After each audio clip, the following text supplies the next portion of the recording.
Woo! Haha! Fuck. Let's go. I did it. All right. Volume. Volume might be too. No, volume's okay. Honestly, volume's okay. I feel like that's fine.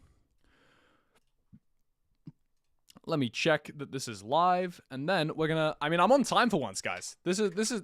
I might be talking to myself right now, and that's fair enough. You know, I'm a big self-talk enjoyer. Let me get that up. It just reminds me from when, you know, when Kate... That shit. That is illegal. YouTube. Let me check that this is live, because I've had it lies to you sometimes. Damn, that's a side profile. What a smoldering... Yeah, it's live. Alright, I'm live. Alright. And I'm my only viewer as well, so no one gets to enjoy my side profile. That's a shame. What am I on about? I'm gonna have to stop peeping at myself. And then... Am I gonna keep the light on? I have just a big white screen next to me here. It should hopefully make the lighting better. Look at this baby. I don't know if you guys can sync with my broadcast yet. There was a little baby guy on screen. He's one of the casters. Let me see if Robbo's around. Are you back? I am live. I'm early. For once. Two mins early. I can even get chat up. What the heck is here? Hold on 2 seconds. I gotta put you down, like my microphone down quickly, because I gotta get chat up on second monitor. Please, I'd love to be put down. Fucking end it, bro. What the hell? Help. The rank games go badly? Has that happened? I'm sorry to hear that. Okay, I don't think I've had it. Not only was I early, I haven't yet to have any mishaps. So how's your lag? it's okay. How's your sound? Is that a personal question? Let me. You sound good. You sound good. Do you want me to test your stream? No. I'm testing right now, and it looks good. No latency in stream. You're properly live. Yeah. All right. Well, let me go. I'm gonna put on my air conditioner. Go back. Can't find it. Oh. Bang. All right. Okay, I am excited for this one. It's been a while since we've had this kind of support for a team like DK. It looks like every caster and analyst has predicted them to win. Really? Yeah. Well, 76% fan prediction in favor of DK. Dude, they're currently seed 1 in the LCK, so that does make some sense. They're over Gen G, this team. Yeah. They didn't get beat by Broforce, by OK Savings Bank Bryon. I'm sorry to see that Bro's not here anymore. I'm a big Bro believer. Yeah. One day Bro's gonna make it. I think I speak for a lot of people when I say I'd prefer to see Bro playing DK than Nongshim, but it is what it is. Can I point out something quickly? Skarner and Kalista both open right now, and that's two bans on red side right now. Two red side bans and no Skarner Kalista. We might be seeing a game 1 Skarner. I don't think you want to give Kalista over to aiming, and you definitely don't want to give Skarner over to Lucid, but are they going to do what T1 did and trade one for the other? Well, I think you're shooting yourself in the foot at this point if you ban one or the other, because then you're giving them an OP champion, you're not getting one yourself. The question is, what does DK opt into now that both are open? And they value the Skarner. That is the same choice that T1 made, and it didn't work out for them, but they do have more champs open in other lanes. Gotta expect a Kalista here immediately for Nongshim. Yeah. With Renata taken out, though, are you opting towards something like the Nico? Yeah. That's true, actually, because that's open. We didn't see that in the T1 series. Kalista Nico, classically strong combo. And I wonder if they actually locked that up here.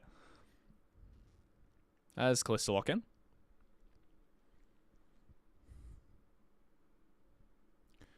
We'll see. What's Lahen's got cooking? Maokai? Oh, that's the hover. Rumble. Looks like we're going for top lane picks. Does make sense.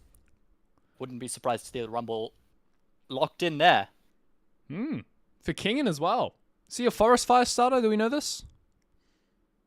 Kingen has been performing better than just about anyone else in the league. He's number 1 in terms of KDA. Okay. Among top laners, that is. Wow.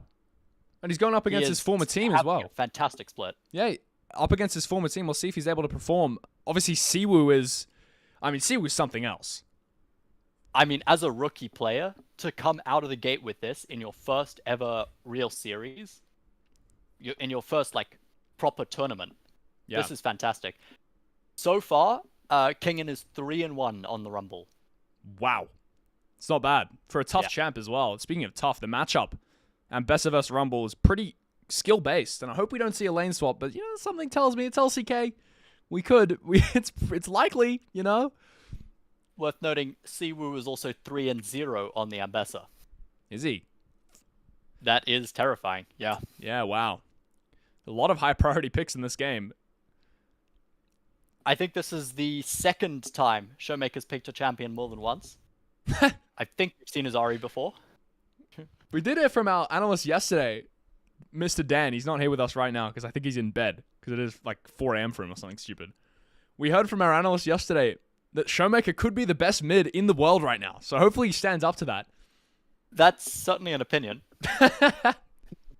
Yeah, I think Chovy's folding his arms hearing that. I don't think he was saying the best mid. I think he said that he's the best player in the world at the moment. He did say that, didn't he? Oh, Smashers. I mean, Smash is looking pretty good. Rule is looking pretty good. Chovy, I don't know. This Gen G roster. That's what we're here to watch right now. Is there's a Varus ban as well. Where do you go here for DK? The Maokai's been locked in, and we would assume that that's a support as opposed to a jungle. Although it can be effective into the Skarner, it's just not been shown very much in the LCK at the moment. So we reckon more ADC bans potentially for DK.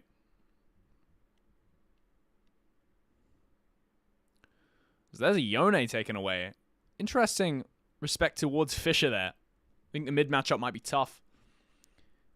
And there might be a solo kill in his last series on that, didn't we? Oh, yeah. I think against DRX. Yeah, we did actually. 2 more bans against aiming. Makes sense. It's Kai'Sa ban as well. It's just taken away. Champs that can neutralize the Kalista matchup might have a better time in lane. You do push him towards the Ezreal, which is rough into Kalista because she can just easily dodge a lot of that stuff. And the question is, at the point where they're banning ADC matchups with a Rumble on their team, are they forcing DK here to play a losing bot lane, go, alright, whatever, we'll play scale, and lane swap? Right, Lehen's targeted with the Blitzcrank ban. We've seen him play it before, to varying degrees of success. I'm gonna suggest that DK think that Maokai's going jungle. Yeah, and the Blitz ban as well, that signals very heavily that they're scared of a lane swap here, because Blitz, one of the most lethal champs you possibly can play in the lane swap iteration. So good at those dives when there's no minions to hide behind. You just walk up and EU. Yeah. It can be terrifying. And it makes it so hard to walk forward and just sneak those extra minions worth of XP. A lot of dashes here on the side of Damwon, so I wonder if a Poppy support could potentially be something that we see. Is that Corki definitely going to go mid for Fisher? It's a good denial pick as well. It's one of those things that can be a pain in the ass for the Kalista, but there's the Ezreal. It does work. It does sort of struggle in the lanes, but if we see that lane swap coming through, it will be absolutely lethal. And you've got to say, DK, their team fight. I mean, both of these teams, their team fight's coming together in these final couple picks here. It really is. There's the Poppy, like you suggested. Yeah. Yeah, it would have been nice, actually, to pick up that for Nongshim. But I think they opt for the Nautilus. Yeah, that's a pretty safe support there. And yeah, these teams, they make sense. That's all I can say. Very sensible-looking drafts. The only nonsensical thing is that we see a Skarner and Kalista in Game 1. Haven't seen this so far in Fearless. I'm excited. I think it means that we take those options away, and it means that we're going to get into those Games 2 and 3, and we'll see the champions that we've been expecting in Games 1. And I think, and we'll see them able to demonstrate their power in the absence of those picks. You can ban away more stuff on red side. Yeah, it's a smart thing to do as well if you start on red side, because it kind of sets the tone for the series that red side is no longer objectively worse. Because the big problem with red side is if you're ever put on red side, let's say you win game 1 and then your opponents put you on red side game 2, well then you have to drop 2 bans again.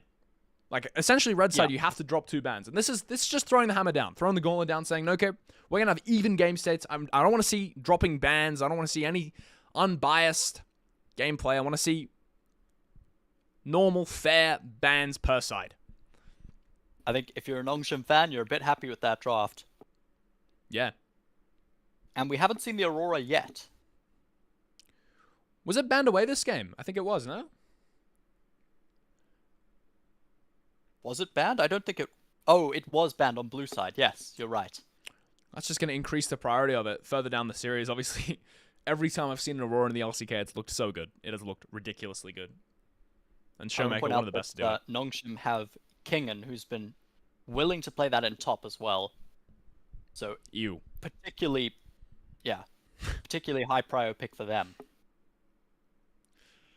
It's loading onto the rift. It's the Corgi, the classic. I don't know if we're going to see him using that emote. Jiwoo already moved towards the top side. Kingen on the bot. Scouting out those lane swaps. Just making sure that no invades come through from DK. Yeah, and speaking of lane swaps, just take a look right there at that little ward Jiwoo's placed. And the way that Nongshim are pathing around this game, they really want to put that Kalista Nautilus versus the Ambessa in top.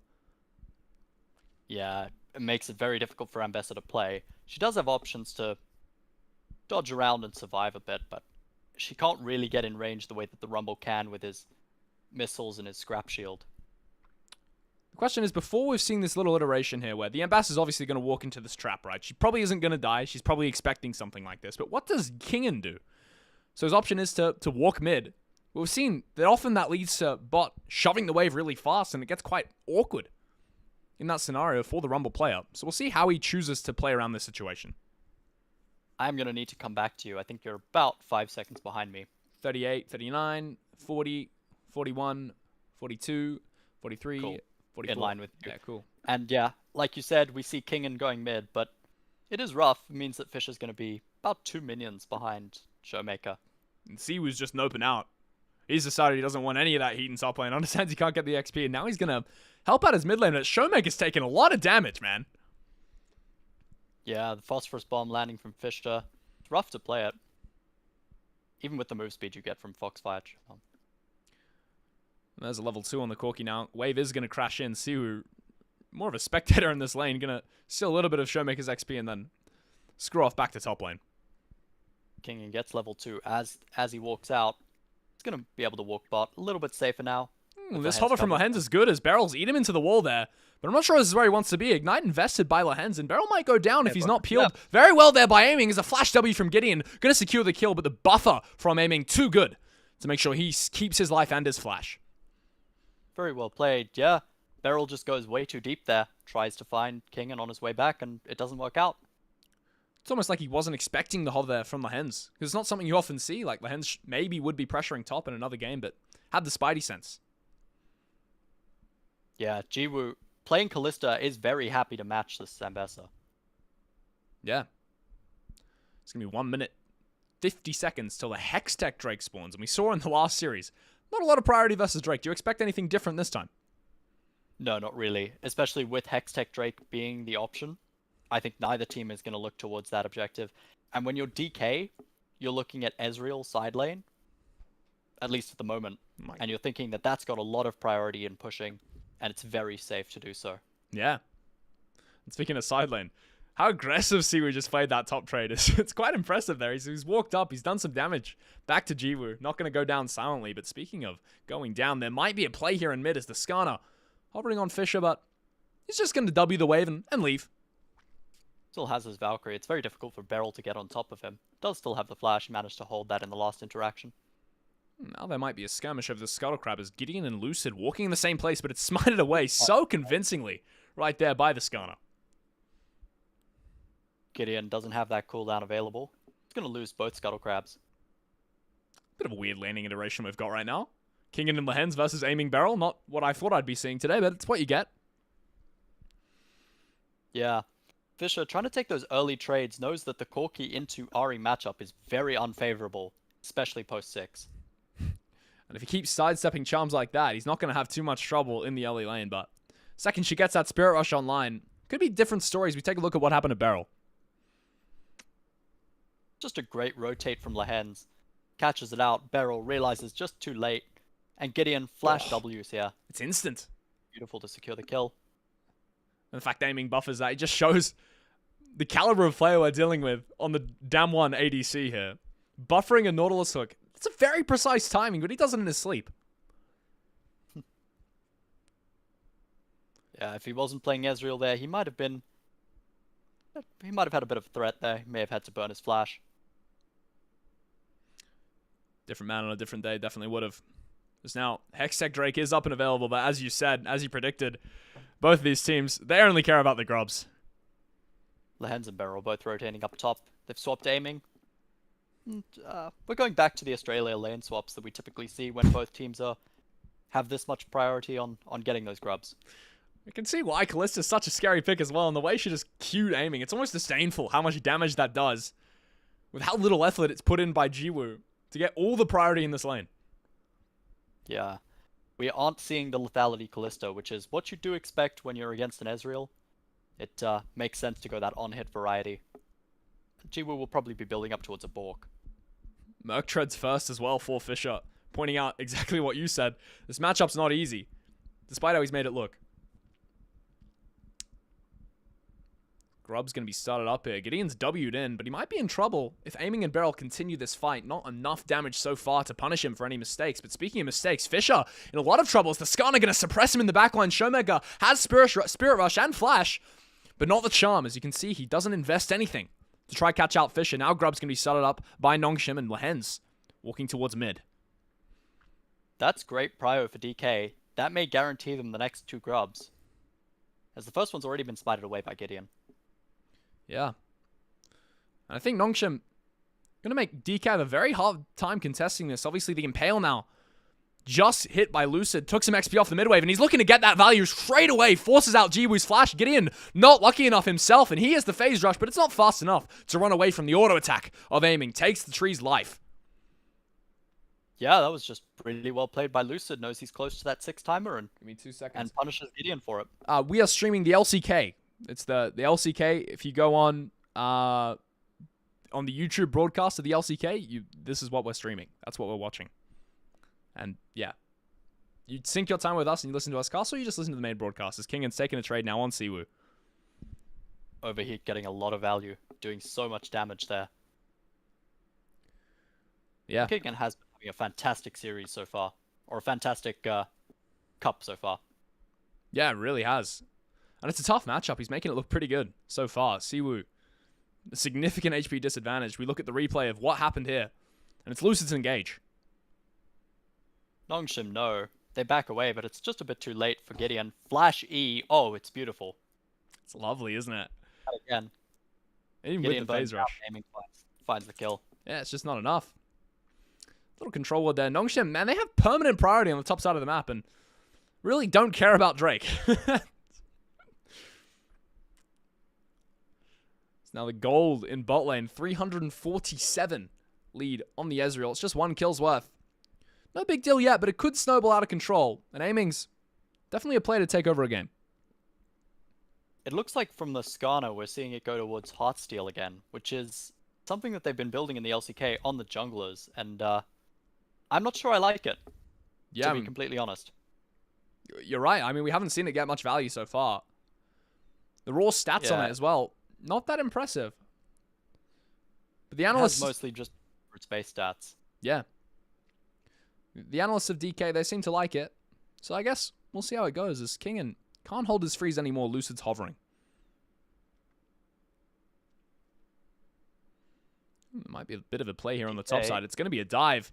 The Kalista ultimate forced out immediately, but he tries to dash, and Beryl grounds him straight away. Lehens sends himself back in, takes a tower shot for it, and his flash is forced. Tries to hook as well, but it's deftly sidestepped there by Aiming. Great sidestep by Aiming. If he had a bit more mana, that could have been a dead Nautilus. Yeah. It's 9 minutes and now. That's going to be his flash as well. It was, yeah. He's a slight mistake there from Lehens using the... Well, do you know what Glycerol? Fate's Call, right? Is it Glycerol? Fate's Call. That's it. Yeah. Using the Fate's Call, and he used it to re-engage, which I think was a bit of a mistake as the overheat from King. I think he was watching his 6 timing there. And of course, he does have the dredge line to hit a wall and get back out. Yeah. It's a nice little play from Beryl. That's a very aggressive trade here from Siwu. Uses all his cooldowns to chunk out King, and for about half as the Drake is actually taken before 25 minutes. That's a shocker. Yeah, for the first time. I think this is the first time we've seen a Drake taken before 10 minutes in the last couple of series, at least. Yeah. You can see why the Skarn is getting so much prior. It has that incredibly fast rotate, which... Whoa, holy, how did Gideon end up here? There's a public execution and a flash, but they're both going to miss. As Siwu going to get cooked alive and taken down in the bot side. Smite coming through. A little Maokai sapling chasing him down. But Rumble enough to finish off the kill. And now Nongshim, very convincing bot side priority. Kingen fantastically played to time that gank with his overheat there. Yeah. Gideon in a great position to punish. And as I was saying earlier, the faster rotate from that the Skarner gets here means he's almost 30 CS up, and he managed to get both of those first 2 scuttle grabs. And that's really why we've been seeing so much priority on this champion. That and its incredible teamfighting power. Let's take a look at this again. Yeah, that's the massive Malka ultimate there. Siwu tries to flash over it, but it's such a precise little angle you have to get to live there. And the rocket catches him in the back and finishes him off. Must not have seen Lehens. I think even if he'd managed to get that flash properly, the depth charge would have sealed his fate. Yeah. It's a nice attempt to outplay it, at least. This would be a nice little pickup for DK if they can get away with this. A bit of a scam, though. 3 members of DK, no priority in top. Do have mid priority. They're trying to pick up the grubs, and they're going to get 2 at least. Maybe a This third, will but leave there's them a with 4. potential blast cone here from Gideon. They did have vision. They decided to concede that objective instead. DK going to walk away with 4. Very happy with that. Yeah, even happier now as well, because look at the feats of strength. That is true. That is a full feat. Ooh, Hen's... Aiming's just eating in his face there. Use the true shot barrage as well. He's feeling himself. He's heating up this guy. Beryl's supporting him. And speaking of support, Beryl's just going to send it in. Use the Keeper's Verdict as well. I don't know if they have the damage here, though. Lucid's here to back it up, but so's Gideon using his own Twisted Advance to save his support there. And Lehen's got put inside his Calista. Use the Fate's Cause. The flash is forced from Jiwoo. But there's enough damage to take out Gideon and DK. 5 members collapse on the top side, and maybe they're going to go down here. There's enough damage here as well from King, and he's about to overheat. The hook goes wide from Lehen's. He roots off the Ari, and now they're trying to disengage Nongshim. Don't find the value they need off their cooldowns and understand they can't keep the fight progressing any further. Yeah, very well played. Showmaker just off vision manages to kill Gideon there. As he goes back in, the Fate's Call doesn't get its value. And the Equalizer doesn't find too many targets. Kingen's TP was good, but it was just a bit too late. Wasn't able to punish this. Here's the start of the replay. It starts with Beryl charging in Jiwoo's face, using the Keeper's Verdict, locking him down. And I thought it was bad, but Lucid's here to follow up. They did see Lucid and Showmaker, sorry, on that ward. Thought that Kingen was going to get there maybe a bit sooner. The Equalizer is initially so good, but it's just walked out of. And then Kingen's all alone on this backside. They try to find the re-engage to save their top laner, but Jiwoo is just too low, as is Lehen's. And that minion block maybe saves Lehen's life there. If Aiming landed that, I think he'd have been in trouble. Yeah, it's just not enough damage, man, for Nongshim there. But the Equalizer, if there was anything to keep them in that, it was all 4 members of DK. Would have been cooked to a crisp. But there's just nothing. Yeah. First items now coming through. For a number of these players, Jiwoo, Aiming, both have fairly standard items. As we said, Lucid building towards that Heartsteel. Not great. Yeah, you got to think that potentially Gideon going to find more value, despite the fact he's at a slight gold disadvantage. Going to find more value with the Unending Despair. It's so broken, this patch. See it on every single build. Yeah.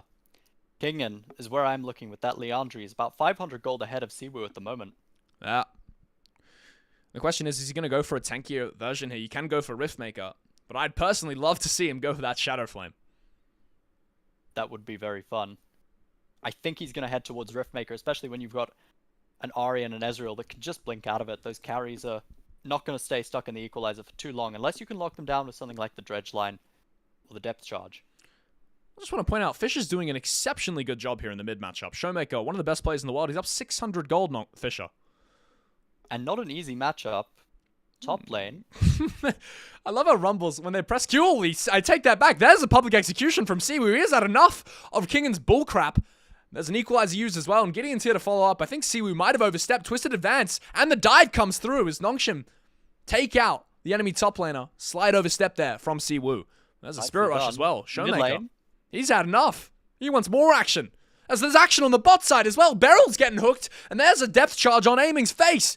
True Shot Barrage going to come through, but he's knocked out of it by the Keeper's Verdict. A little bit of anti-synergy there as Fisher's going to die in mid somehow. Lucid's found a kill as well. There's a Fate's Call on the bot side, and there's just action everywhere. It's non-stop. Lahens gets sent in, but he misses the dredge line. And now Beryl, he can solo kill the support. He's done exactly that, Jiwoo. He has to find so much value here, but there's 2 more members of DK collapsing in on this play. There's a charm still waiting to be utilized, and it doesn't even need to be landed. As Showmaker cleans up the Nongshim bot lane, it's 5 kills to 4 and a massacre around the map. And with Gideon showing top, DK managed to punish. They send Lucid mid to clean up a kill that Showmaker prepared with his Spirit Rush. Kick ahead spot to find Jiwoo. Yeah. I'm in awe of what the hell just happened. Everyone just died around the map here as it starts with Siwoo. Losing his patience a bit in the top side. Siwoo, I think, trying to punish that overheat there from Kingan. Doesn't realize that Gideon's nearby and goes down for it. But the Skarner rotates through mid so well. Showmaker with the Spirit Rush, as we're just seeing on replay here. Yeah. Beryl's disengage was good, but as you said, the anti-synergy with Keeper's Verdict doesn't find the damage on Jiwoo. Beryl goes back in. Aiming's flash is fantastic, and his sidestep there is brilliant as well. Yeah, that's quality from Aiming. And it's just, it's wrapped up at this point anyway. Showmaker's here. There's a little safety measure, but it's not even needed.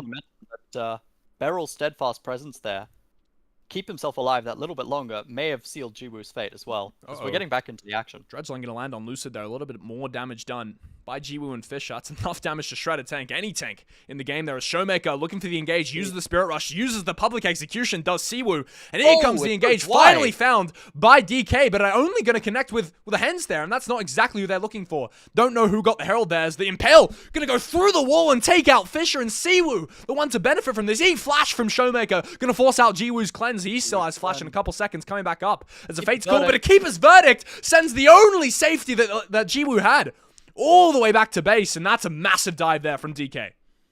Is that 4? Yeah, there was 4 members of Nongshim just go down. No, fantastic Gideon lived from DK. I think Gideon lived, so it was only 3, but did they get the Herald as well? No, okay. Nongshim ended up securing that Herald there. The Chaos of the Fight, I couldn't tell. Is this first tower here secured? By Kingan. Nicely done. That's feats of strength. Gonna be feats. That is going to be feats of strength. Let's talk us through. What the hell just happened? Again. Steadfast presence to stop that engage. TP comes through. How does Siwoo's public execution go wide here? Oh! Incredibly well sidestepped by Nongshim. Almost might be the high ground advantage. But keep your eyes on Showmaker here.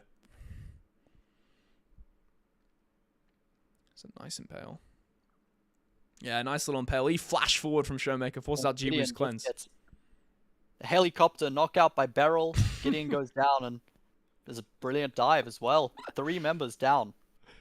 I'm just imagining the despair in Jiwoo's shoes when you see your jungler get knocked that far away from you and all 5 members of DK collapsing around you.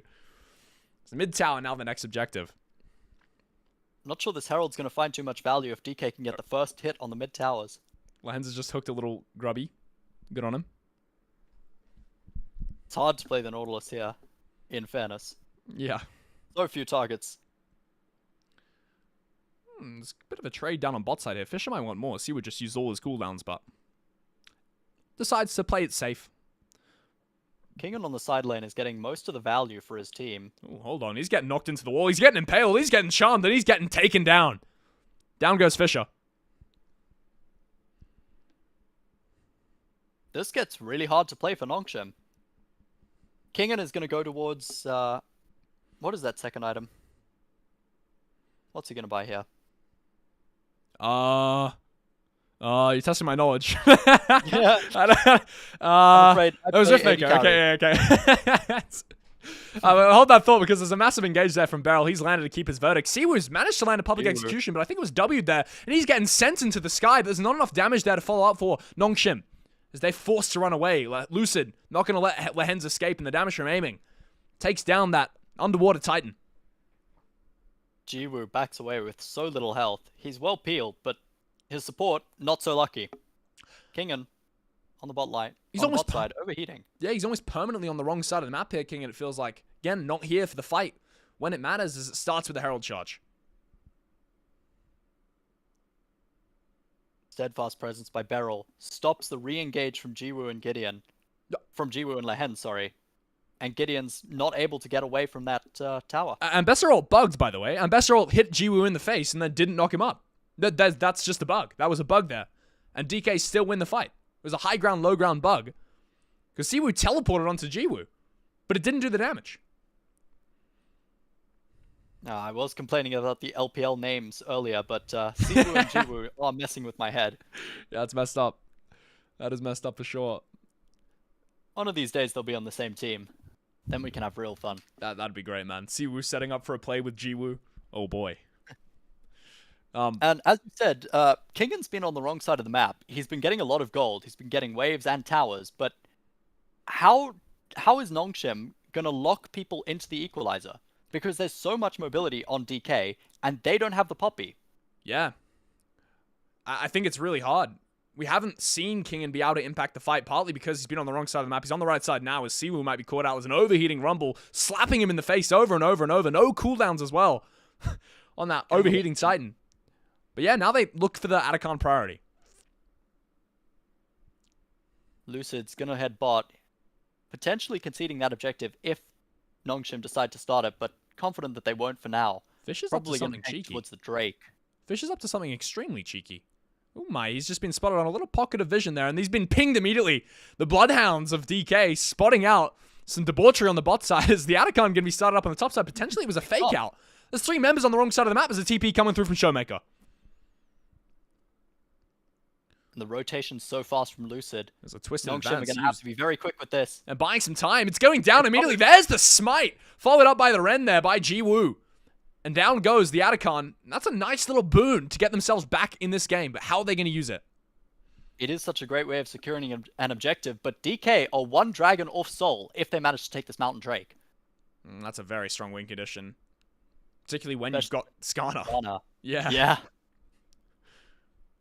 That could be absolutely brutal. And the last time we saw this Skarner vs. Kalista matchup, I mean, it was fairly one-sided in favor of the Kalista. We're definitely not seeing that this game. Lucid showing us just why this champion should never be allowed in any format of the game. I think when you've got a reasonable team comp built around it, the Skarner doesn't struggle nearly as much as we saw it struggle in the hands of T1. And Showmaker has a 10-stack Medjai's. Oh my. He just buys it, doesn't he? He's a freak. He can't help himself. He's like Knight. Yeah. I think that item currently has about a 75% win rate. Jesus. I think the big question, right, for Nongshim is that, yeah, they got the Atacon, but it's a useless buff if you don't know how to use it here, and it's so difficult for them to get priority on the waves. So how do they force a fight?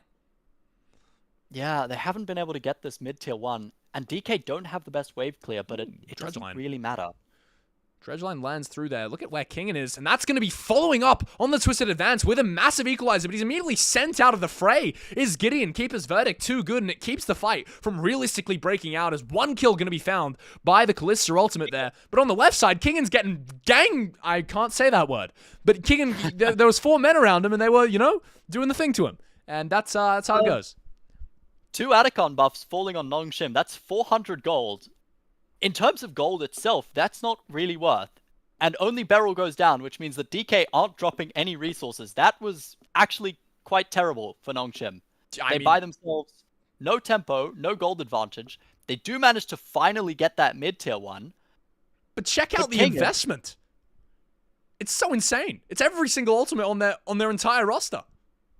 And Beryl played that so well. The Keeper's verdict, Steadfast Presence, keeps all of Nongshim out of that fight. And Kingen is just in so much trouble. I mean, how does he play it? He's getting ganged up on. is what I was gonna say. That's Yes, that's what I you were was gonna say. You know.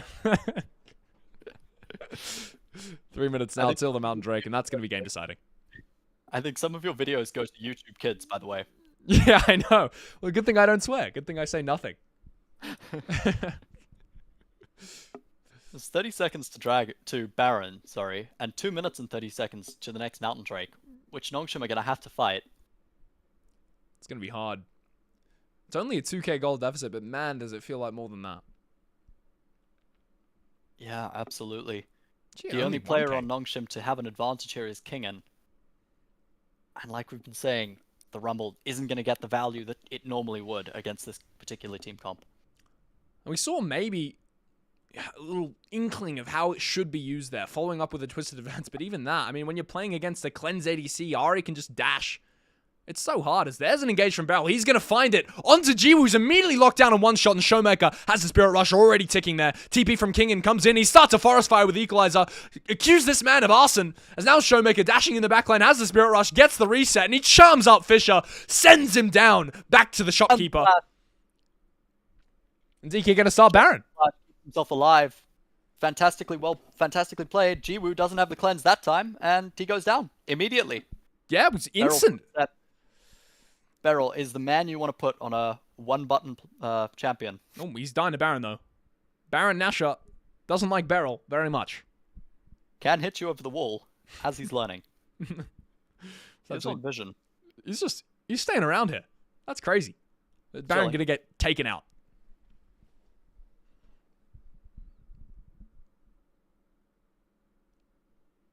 Yeah, and as you said, it's that flash engage from Beryl. It's ridiculous.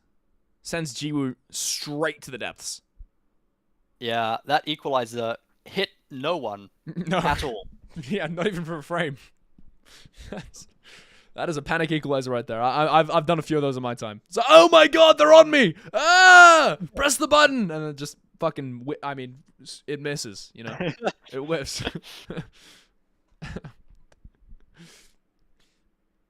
And it's a tough scenario now. 40 seconds till Sol.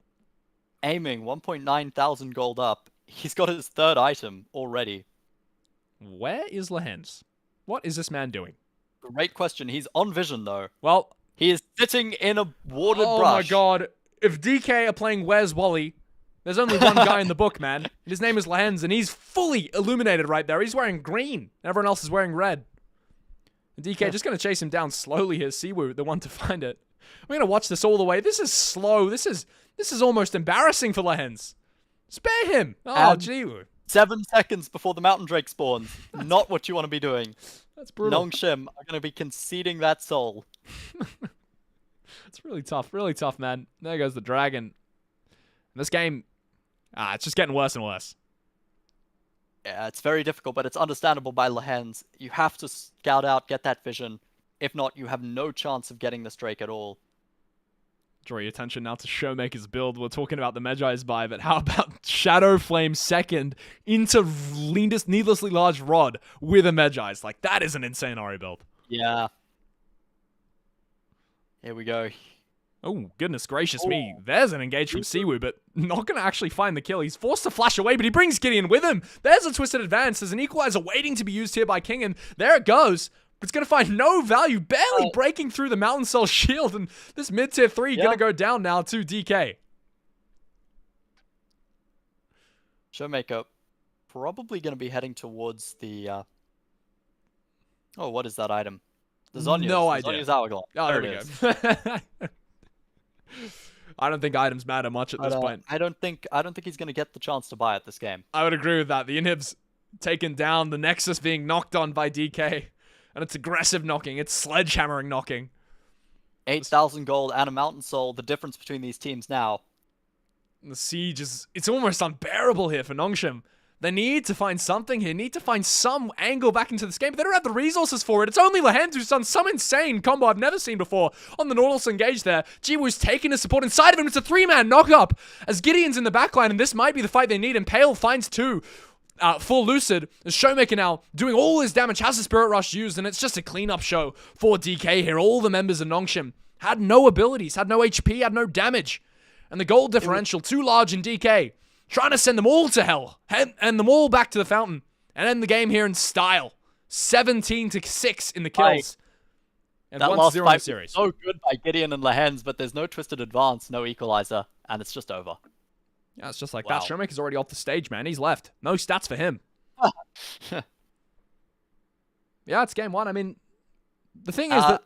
Okay. Yeah. Here's my question to you, okay? We've just seen Skarner and Krillster are gone. Nongshim just lost on red side, but they lost to Skarner, okay? Does Nongshim now pick red side? So, yeah, that's exactly what I was going to say, is that Nongshim, now, if they choose blue, which has had the advantage, it has first pick, it has a lot of things that you want, especially in game 2, 3 of a Fearless draft, when there are only a handful of those high priority picks that are going to be available at all. Do you choose red side because you know that there aren't those mandatory bans anymore, because you've just effectively given an advantage over to DK, or do you choose blue side, continue with your strategy of banning nothing, and take the Yone, the Aurora, whatever's let through? Yeah. I mean, it's a tough question. It's a tough question. It's one the coaches will definitely be talking about right now, I think, draft. Was it that important of a factor in why they lost that game? Do you think the Skarner really reared its head? I think the Skarner was a very, very important factor. I guess we'll see. Game 2. So we go over to the analyst desk, and I'm going to go get tea. And I'll call you before game 2. Let's go. Yes. Poggers. All right, bye. Let's go. Are we getting our analyst, Dan? I think it is like, I think he just woke up. I'm not sure if he's alive yet. But, Well, we can wake him up. We can. I'll just yell loudly. All right, well, I'll see you soon. All right, see you soon. All right, chat, I'm going to go for a break. I said chat like anyone's watching. I'm delusional. Now what we go is we go open link in new tab, and we go here. And then we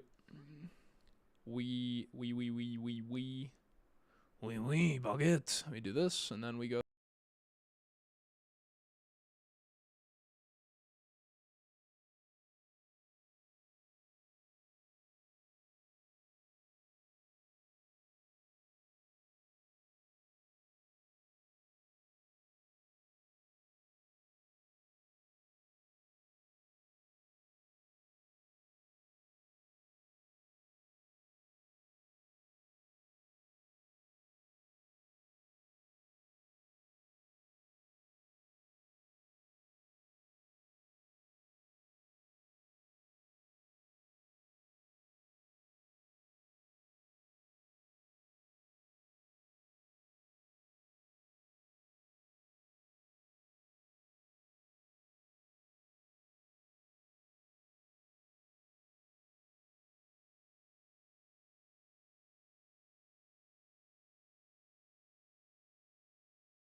Oh, they really want.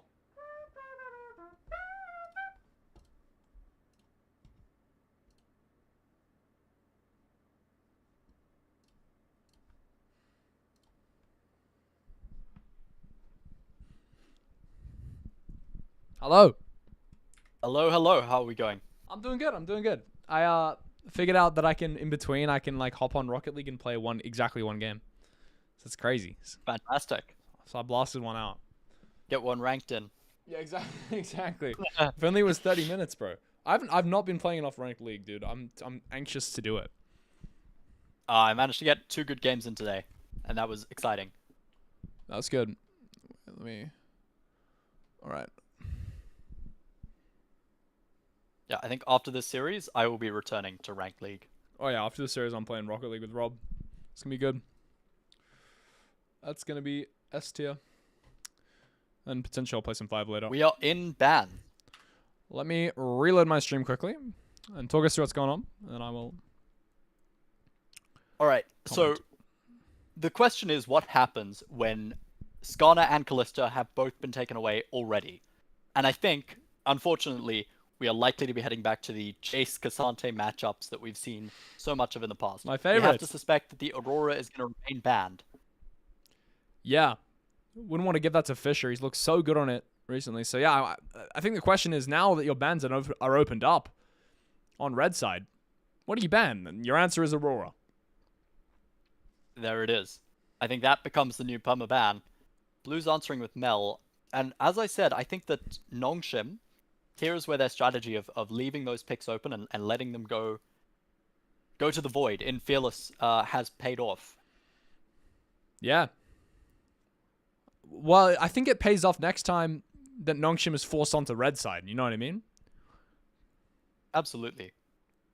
But I think even here, they can afford to just ban away things that they're not really willing to play.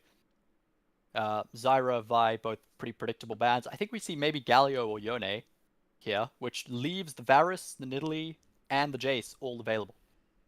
In terms of ADC picks, obviously Callista's taken out, Ezreal's taken out, so it's 2 very safe ADCs already gone. We start getting rid of Kai'Sa and Xayah. I think that the Varus becomes the highest priority pick at the moment. It's true. Thank God there's a Cassante ban. Didn't want to see any Cassante Jason. The Jace ban to follow up. We're one game more without either of those tyrants. Galio and Yone, both possible picks. I wouldn't be shocked to see Yone first pick, in fact, for Fisher. Xin Zhao, There it also is. available, has been very high priority in both the LEC, in both the LCK and the LPL, sorry. There's the Yone Yone. first pick. Locked in for Fisher. And they're going to blind top, it looks like, damn one. There isn't too much available in top with Jason Cassante both taken out.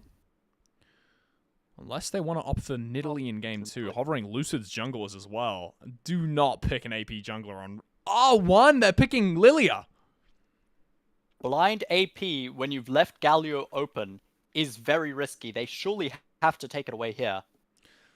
I think the gamble is they're asking Kingen, can you play Yone top? Because if Kingen can play Yone top, then Fisher's free to play Galio. But I don't think Kingen can play Yone top. That's true. It's a possibility. But I think Kingen can play Galio top. And there comes the Jax as well. And that makes it even harder now for Kingen to play Yone top. So yeah, you're right. The question is, are they comfortable in playing Galio versus Jax? Because they're definitely not comfortable playing Yone versus Jax. Potentially Gragas also available. Solid Jax counter Up pick. towards... take the Sejuani here. It makes total sense so far. There's Jiwoo's Kai'Sa as well. And they've gone towards Kai'Sa. The Varus is still left up.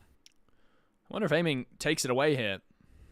Showmaker hovering some champs that I would love to see him play, but I very much doubt it. No way we see an anime duel in mid this early in the series. Are we seeing Yasuo versus Yone?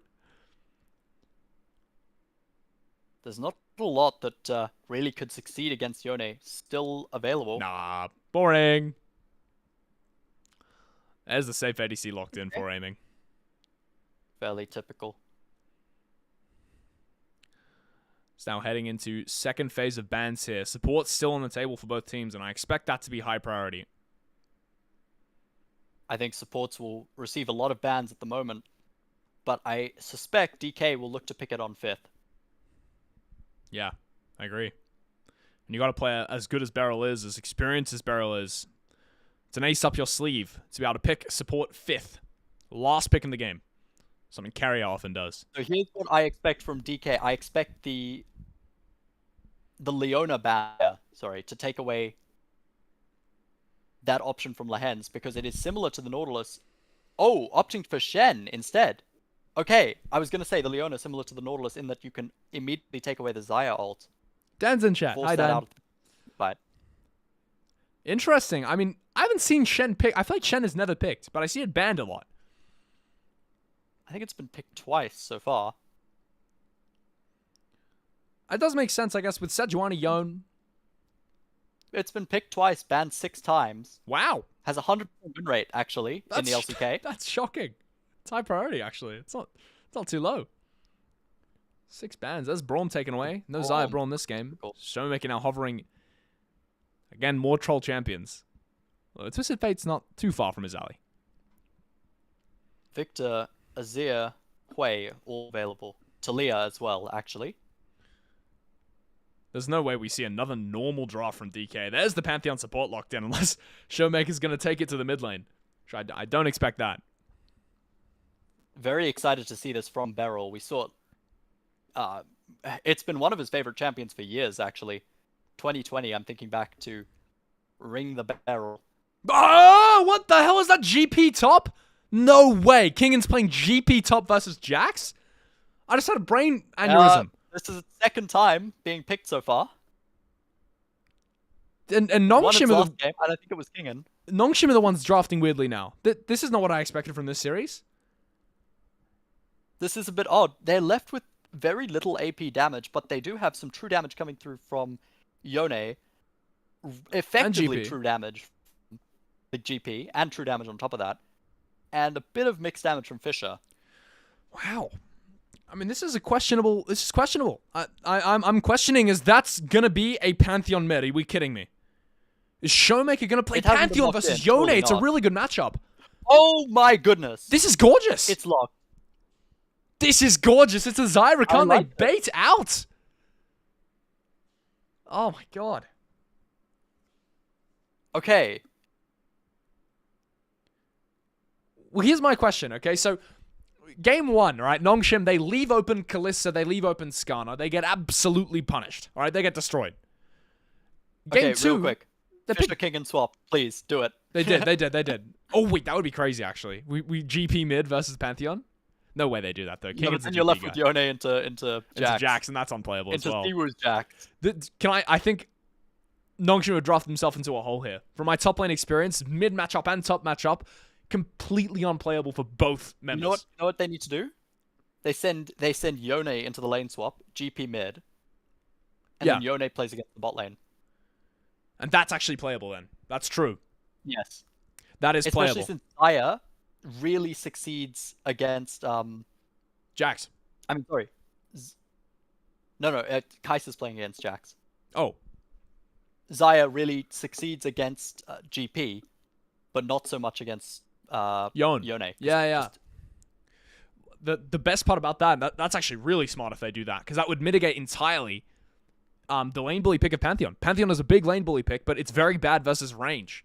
Jax is so good versus GP because Z counters the Jax Q poke entirely. Sorry, Jax's E counters GP Q poke, and his engage is so good, his all-in potential is so good, which GP hates when sticky champions get on top of him. Pantheon doesn't have that same factor. Does Jax E block Barrel? GPQ? It blocks GPQ, it doesn't block Barrel. Okay. But unfortunately, Nongshim coaching staff aren't as clever as you, and they haven't thought of it, or maybe they think that they can just play normal lanes, because that, I think, is what we're seeing here. And I'm interested to see this, but I think mid and top are so hard. Obviously, the dynamic in mid is a bit different because there's no Ignite on Showmaker. Mid is very difficult to play, but Yone is so powerful in the team fights, and I'm wondering if they're just playing for that late game. Yeah. Quick timer check, 102, 103, 104, 105, 106, 107. Am I ahead? 108? Yes, yeah. What are you? I'll come back to you. Come back to you. No, I'm in line with you now. 13, 14, all good? 15? Yep. Alright, cool. All good. Some wards on Lilia's top side there. Is this Gonna guy spot gonna out die level 1? Lucian. He's getting queued up by Lehens. He has W, I'd imagine, though. So Beryl not actually in that much trouble. What's he doing, though? Decides to take a entire Kai'Sa passive to the face there. In a lane, it's already pretty hard. Leveled his Q. That makes this very difficult, but yeah, Alistar's not much of a threat till level 2, nor is Rakan, to be honest. Or Xayah, sorry. Particularly with And Q level. There's a Q flash Battleground- forward from the end. He's actually knocked up both of them. Jiwoo has lethal tempo stacking up. Gonna get another really good trade there on the bot side, and that's just instant level 2 priority. With an Alistar support, level 2 priority. Unheard of. That is unreal. It does make sense, though. Xayah and Rakan both struggle before level 2. Beryl won't be useful before level 3, realistically, Yeah. because he's taking Q first, and yeah. I mean, real talk, the only issue there for Nongshim is that it looks pretty, right? Now they get level 2 priority, the wave crashes in, they can get some vision control, but they invested Lehens' flash for a heal. He does have Hex Flash. Yes. That's true. There isn't a lot. It's very difficult to punish Beryl, and it's very difficult to punish aiming. So Goodness gracious me. maybe Showmaker. you take the options, you take the opportunities you can get, and maybe you're sending Gideon bot a bit later. Comet Spear just landing every single time you press the button. There's a Hex Flash out of the bush, like you mentioned, but he screws up the combo. Aiming gets off Ooh. with a little tap, little headbutt in the face, but nothing else. Lehens maybe doesn't play this as much as he should. He's fairly experienced. Yeah, it looked a little rusty just then for my eyes. Hopefully he will redeem Yeah, himself it's many times. It's not a difficult combo to pull off, in fairness. Hey, chill. You just have to press the Q before the W lands. That's all you have to do there. Yeah. I'm sure I'll get it right many times in this game. Quite an experienced player as Gideon's stolen away a blue buff. I hope.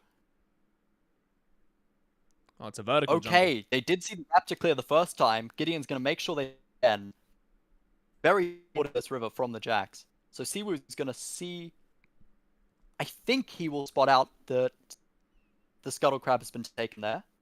Yeah, it should just be in vision range, but unfortunately for Showmaker, they didn't spot out this Sejuani gank, although Lucid's already here to hover. Q forward from Lucid. There's so much damage to Gideon to invest his own flash, but he just gets taken down. Too much early game prowess for might Lucid and be. Showmaker. Lens and Beryl here to hover. We've seen Showmaker fantastic facing this entire laning phase. The Comet Spear has just more than Vicious Q. Oh, and he just lands it over and over. Oh my goodness, the barrel gets whacked. Siwoo. That's a bit of an alpha statement right there.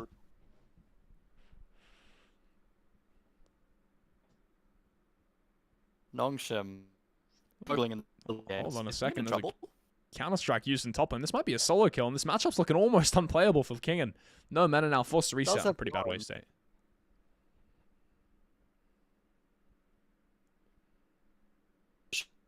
Rock mid. Robbo's internet is struggling. It's It's a not me for one fantastic time. hover. We've lost him. Have I been lost? Well, you're back. We've returned. I was there much that entire time. Unfortunate. TP'd back and taken an aggressive trade. Siwoo, who's forced to reset now. Yeah. Kingen has a nice freeze here though. It's like punishing. It is punishing. He's going to lose a couple minions there, but aiming is here to break it, luckily for Siwoo, who's going to invest the TP to go back bot. Okay, these are interesting lane swaps from DK. It makes sense if you play towards the grubs, but it does lose you that fantastic pressure that you've had this entire time. Lehens here. We saw a similar little thing coming out of both teams last game where they swap bot top as Drake spawns, but 30 seconds before Grub spawns.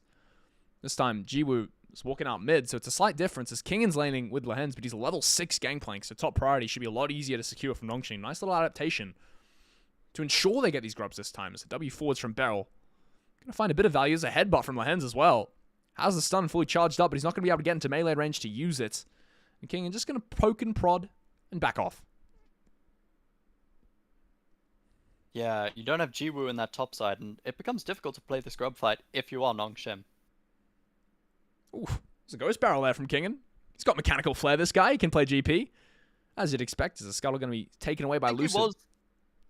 I think he was the played GP earlier. Yeah. Previously in the LCK Cup. Lucid screwing up that Grubs a little bit. Gideon in potentially a bit of trouble here. Yeah, it's a Drake for Grubs trade, but it's not going very, very well for Nongshim. There's the Grandmaster's Might invested by Siwu. Already used his Counter-Strike, and Jiwoo's here to hover. Fisher as well has the Yon ultimate. There's a Celestial Charge from Showmaker on the bot side of the jungle there, and DK hovering around the dragon at the same time, reminiscent of what we saw last game. It's a massacre around the map. Lehens has found an angle on aiming. He's used his cleanse, but there's the GP ultimate invested. Cannons barraging on the Zaya's head, and the feathers fall. As Lucid now invests his own Lily ultimate, sleepy time for Kingen. And he's going to go down in a matter of seconds unless the headbutt can save his life. And that's exactly what happens. Lehens saves his top laner. And he can save himself as well, as the W is immediately stunned by the Alistar engage there. And it's beautiful from Lehens. Keeps 2 members alive. Incredibly well done. Fantastic punish there. Aiming not quite 6. Kingen is. And Lucid just doesn't find the counter gang. Yeah. Really well punished as soon as they see rotating in ball. Hex Flash and find Aiming, who loses his Flash and his cleanse there. And the GPQ's health. Confidence. But it doesn't matter because Lehens has the up. Oh. Headbutts out, and let's see this. Oh, it's perfect timing. Beautifully timed. Because that goes off. The thing about that timing is the Rakan W will go off if Rakan starts the animation of the jump. Lehens timed it so that the Q stunned him before he finished dashing. Yeah. And you have to predict that one too, because the Alice Q takes about half a second to channel. He's so good. I mean, we're making fun of him before because he couldn't do the WQ combo, but he can do everything else. Yeah. MSI MVP has been playing professionally since, what, 2018? Yeah, wow. Playing in the LCK since about 2019, I think.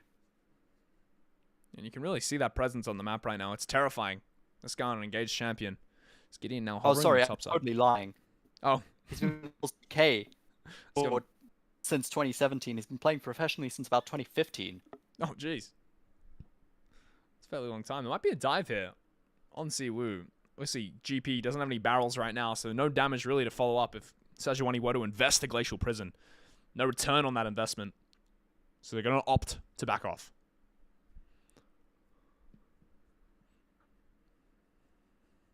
Aiming. Looks like he's building up towards the Essence Reaver here.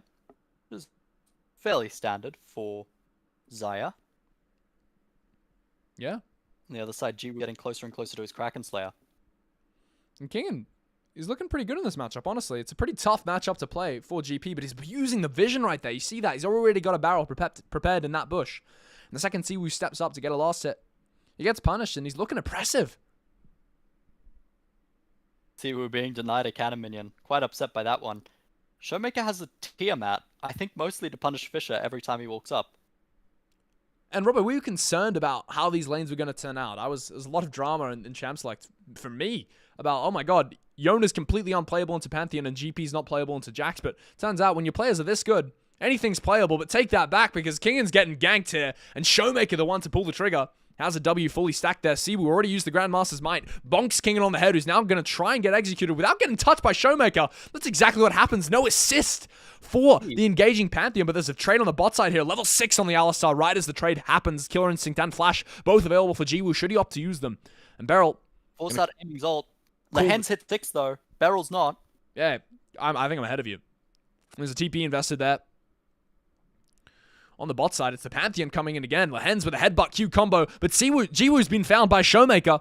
Lehens now invested his own ultimate, but he's so damn tanky as Beryl. Can't find any damage on him, can't find any engage on the people that matter. Fisher tries to go forward, take out Showmaker. The flash is good. Jiwoo's taken out on the backside is a massive Lily ultimate. Sleeps all of Nongshim, and they're going to go to sleep permanently here. Fisher takes one away with his own life. And Beryl goes down, but the trade is not worth it. Nongshim. Disaster strikes. And his name is Lucid. It's a triple kill for the Lilia. That is devastating. Kingen's on the wrong side of the map to respond to that. Doesn't invest the TP. And his entire team goes down there. Showmaker making moves happen all around the map. Yeah, he's Gets ulting. King in top, gets 4 in bot. Yeah. He's ulting top, he's TPing bot, and it's this TP that really starts this, this chain of terrible events here for Nongshim. Almost looks good for Nongshim. The re-engage by Lehens to deny them so much. Showmaker gets stunned up. He survives for so long with the empowered shield. The Glacial Prism is good. And he re-engage as the TP comes through from Siwoo. Oh. And it's just how big that Lilia ultimate is. It hits everyone on Nongshim. The Q flash there from Fisher. Nice little mechanical flair to end the fight, but... I mean, look at Lucid's face. He knows what he's just done. Very happy. Just gotten triple off the back of a fantastic play. Yeah, Nongshim, they're trying to get something back here. They're going to start up the grubs. Is this a solo kill up here? Kingen showing Showmaker who's boss. His old partner, his old mid laner. Grub's going to be taken away by Nongshim. These are maybe the lanes that Nongshim wanted at the start of this. Yeah, I mean, if Robbo was coaching, that's for sure. I mean, Kingen just hands diffed it, though. He's been having a fantastic series, in fairness. Yeah, that's what I'm saying. I think as much as your strategy was, I think the correct approach, if your player's this good, I mean, you don't really need it. Yeah. Jiwoo's kept himself in this game. Despite being 4 assists down, he's up a lot of gold on just farm. And it makes sense. Lehens has been playing so aggressively and punishing aiming and barrel so often. I've got to say something. Pantheon is building Stridebreaker here, but the Pantheon mid it's not a meta pick. I mean, I'm not far-fetched in saying that. I'm not reaching to say that Pantheon mid is not something we often see, but it's looking bloody good. Speaking of looking bloody good, there's a Glacial Prison landing on Beryl's face, and he just gets one-tapped before he can do anything. No Battle Dance to safety this time. I think the Pantheon mid is about as strong as it's ever been. I think it's above a 50% win rate at the moment. It's just got a lot of very hard counters, but so many of them have been taken away in this game. I think the Ahri, the Jace come to mind. Yeah. And a couple of the AD assassins, which you just don't see in the LCK. Professional play, yeah. I think when you see the Yone coming out immediately, you're happy to play it. So there's that engage yet again. I want you to notice that Gideon had a Heartsteel stack ticking away there because he's opted for the Heartsteel on Sejuani, as we keep making fun of here. We'll count how many stacks it's going to have by the end of the game. My bet's on less than 5. If it's more than about 3, he's done better than Ona ever did. Ona's now watching from his couch as well after the events of yesterday, where HLE knocked out T1 from the tournament. Well, Hens didn't find the timing that time on the Rakan W. Oh my goodness, there's a death trap here. Oh, there's a death trap here, but Lucid can't land the E. There's a GP ultimate. He's going to walk out to safety here. Kingen laughs in the face of the death trap set for him, says, you're going to have to try better than that to catch me. Nicely spaced, good sidestep. Invest the ultimate to walk away. Nongshim are now playing the vision game.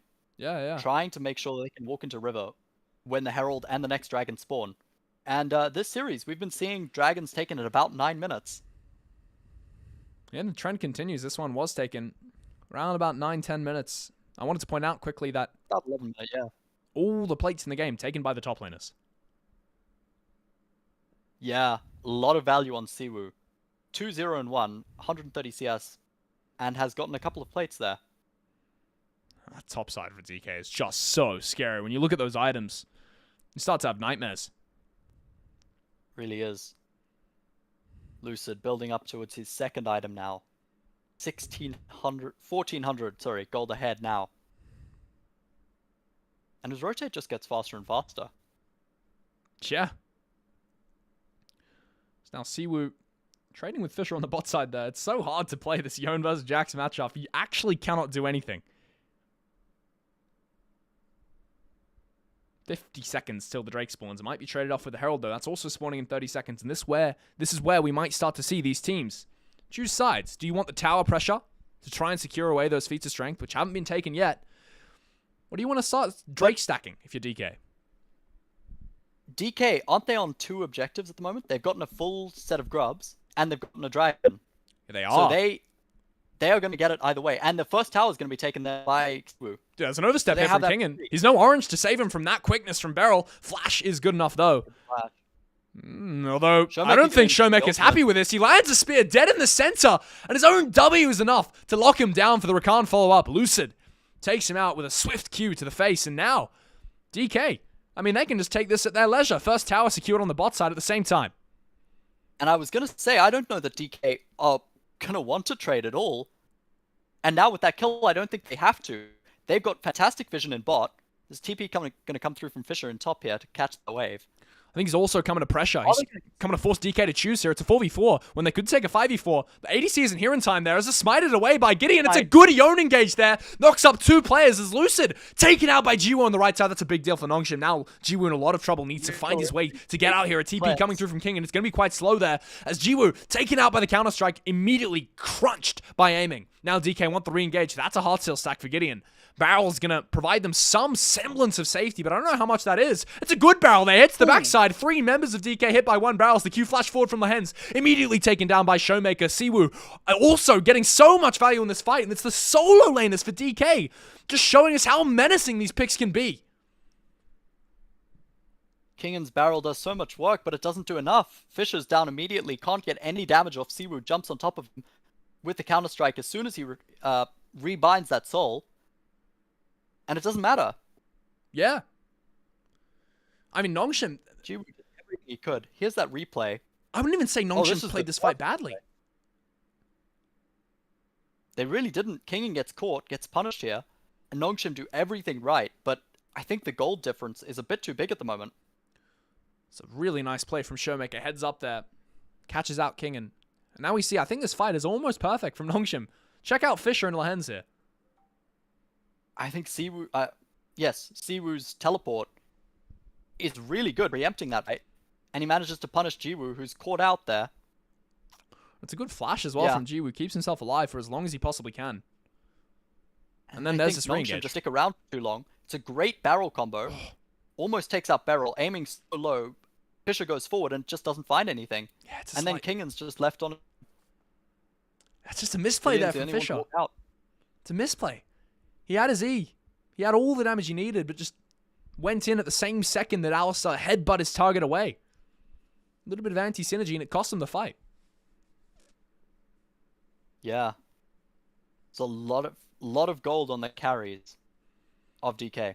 I think Jiwoo still has a gold lead, though. Yeah. And it could expand here because Herald... The upshot for DK... Sorry, for Nongshim is that Herald was secured there by Gideon in the scrappy little smite fight they had. He came out on top. So that could equalize some of the gold we're looking at, but it's a lot of gold to equalize. 1.6k in top, 1.8k in jungle. And I think Lucid is going to move towards the second item, and if he takes this blue buff and resets, I think he has the Riftmaker already. And that is a scary Lilia. I mean, she's known for putting people to sleep, but Lucid's Lilia, it's the stuff of nightmares. It's now Jiwoo trying to trade in mid. Lehens' ultimate already forced, but he's just getting one shot through it. Well, there's not quite enough damage to finish him off, but it's a very firm tap on the wrist for Lehens, who walks away with a sliver of HP. Tries to use the ultimate to cleanse the CC, doesn't quite manage to, but the tankiness just lets him live there. Yeah. Nongshim going to secure up their own red buff. Walking deep in the enemy jungle. So safe. So happy. Yeah, the vision control is brutal there. Xatacon's spawning any second now. 12 seconds, and then look at the deep wards on red. Yeah, very difficult for Nongshim to play, and the bad news for them, or the worst news for them, is that the soul here is very impactful. Yeah. It's a Hextech soul. One of the highest win rate souls in the competition right now. I mean, soul's a very high win rate in LCK in general, but that might be the worst one. As Nongshim do actually have some Atacon priority. Lehens looking for vision, as he did last game. Hopefully not going to die this time. When it's scary. The Pantheon. 3 members collapse. Oh, he's in trouble. He's in a lot of trouble. Can't just headbutt away. The E does land, and I wonder if Lucid wants to invest his own ultimate. Lehens obviously doesn't have that. What's the... Does anyone know what the Alistar ult's called? Unbreakable Will. Unbreakable Will. Ooh, Jiwoo. Jiwoo's walked right into the trap of Beryl. He immediately cleanses the quickness, though, and that is fast feet from the Nongshim ADC. Saves his life. Quick thinking. When he's put on the spot, didn't even have to invest the Killer Instinct or the Flash. Just a cleanse and a little sidestep. Nicely done, but that is a very impactful summoner spell. And I think Lucid can solo this. The Voracious Atacon not going to do too much against a very fast, very fed Lilia. Nongshim now going to TP bot. That would be something to see here. Lilia solos away an Atacon in a professional game. They're going to drop it instead. And look at top wave, though. Yeah. And the push that you get with Stride Breaker is... Oh my goodness. Hang on. I was talking about his first item. What's that second one? Oh my... It's a Winter's Approach! This guy's cooking! Oh, okay, I don't like it anymore. I was glazing Pantheon mid. I've decided I hate it. It's terrible. I hate it. Yeah. That's the most appalling thing I've ever seen, actually. That's like eating babies levels of terrible. As Showmaker showing us just why you did go the winner's approaches. There might be a solo kill here. Kingen, he's getting aggressive on Siwoo. Wants to establish the top gap. Bang! As a barrel landing. As the execution is calling. Oh, but he loses out in that minigame. Fisher did nearly die in top, but is going to reset and TP bot. They're going to invest the Herald. They're going all in on the Atacon here. They're going to need this to work. They got the Atacon in a similar gambit like this last game, but they couldn't get anything off the back of it. So even if Nongshim, they secure this Atacon here, and they have the resources to do it, hold on, there's Lahenz's engage. It's a big headbutt in the backline, but the Yone ultimate is immediately flashed away from all the members of DK. Now they're collapsing around the support player. Is overextended a little bit too far. Now the resources all depleting for Nongshim. They have to escape, but a Q flash from Showmaker catches Gideon as he's trying to run for the hills, and now this Winter's Approach Pantheon, you can't kill it! Down goes Jiwoo, and down goes King, and all the members of Nongshim not even finding a single kill as DK crunched them. And aiming lived there. That is devastating. How did Showmaker have the highest damage in that fight with Winter's Approach Pantheon? I don't know. That champion needs enough. Someone put spear shot on this. This is broken. It is a bit ridiculous. Yeah. Dial him up. I mean, listen, if Pantheon can have the highest damage in a game, it's too strong. It's too strong. Stride Breaker Winter's Approach is 1v9. That's not something I thought I'd say. Pantheon mid is not something I thought I'd say today. But you know, DK, they show us how it's done. And man, are they looking lethal this series. It's a good combo, but the follow-up isn't quite quick enough. Showmaker ults in, sees Gideon walk back for half a second. He was on vision there for a split second. God, the and confidence. the flash Q. Showmaker just pressing his back against the wall, survives for so long against Kingen, who switches his target to aiming, and it's just not enough. Aiming and Showmaker both living on absolutely nothing as Lahen's caught out here. Doesn't have the Unbreakable Will coming back up for another couple seconds. This is a nice little bonus there for DK. Catch the support and rotation. 29 seconds now till he respawns, and it is... I mean, Robbo, this is ugly. This is looking almost impossible. A 9k gold lead for DK at 25 minutes. King in the next target. The Hectic Drake is up. Yeah. And there's a minute left on Atacon. As Atacon ends, by the way, Baron's going to spawn. The GP ultimate just to clear one wave, but what solitude does that provide you when the next one's coming right up? It's so difficult. And Nongshim and DK have yet to play each other, I think. This will be the first time. Potentially the last time as well. This is an important match here. And Nongshim, I mean, Lahenz is caught out, and down he goes instantly, reminiscent of exactly what we saw in the topside jungle. Trades one for his life, but it's an Atacon buff. It gets taken away as now the inhib secured. 8 seconds before Baron spawns, and DK, they can walk out if they want to, but it doesn't look like they're doing that, because there's a Celestial charge from Pantheon, jumping in the backline, immediately locked down by Gideon. And he might have overextended here. His aiming's taking the brunt of the tower. Ult's the last shot. The barrel gonna find his heart. The bird finally has its feathers plucked from underneath it. What does it even matter? It's all the Atacons. Still ticking away. 8 seconds left on that buff. Yeah. That's the 15-second respawn timer. Hold on. Fisher did manage to get that turret in top. Hold on. Are Nongshim gonna rush this? This is their only chance. Wait, Errol's got Fisher. Hold on a second. Nongshim. This is a T1 move here. Lahenz is caught on the bottom side. Doesn't even matter, I don't think. The Nongshim, they have to pull off to try and save the support. They have an angle here on Lucid, and they're going to try and commit everything to it, gambling the whole game on this one play, and they take out Lucid. That's work for them, but Fisher, he's caught in his soul unbound, and he's taken back immediately to the fountain. There's now Nongshim, they have to run away. Only 2 members left alive. They took 2 themselves, but he's behind them now, Showmaker, and he's just trying to end the game. Showmaker's going to end. All that DK have to do is chase these 2 members. The game's over. It's going to happen. Siwoo doesn't catch out Jiwoo there. That is Who's one going to get reset. back? But I don't think that they can hold for long.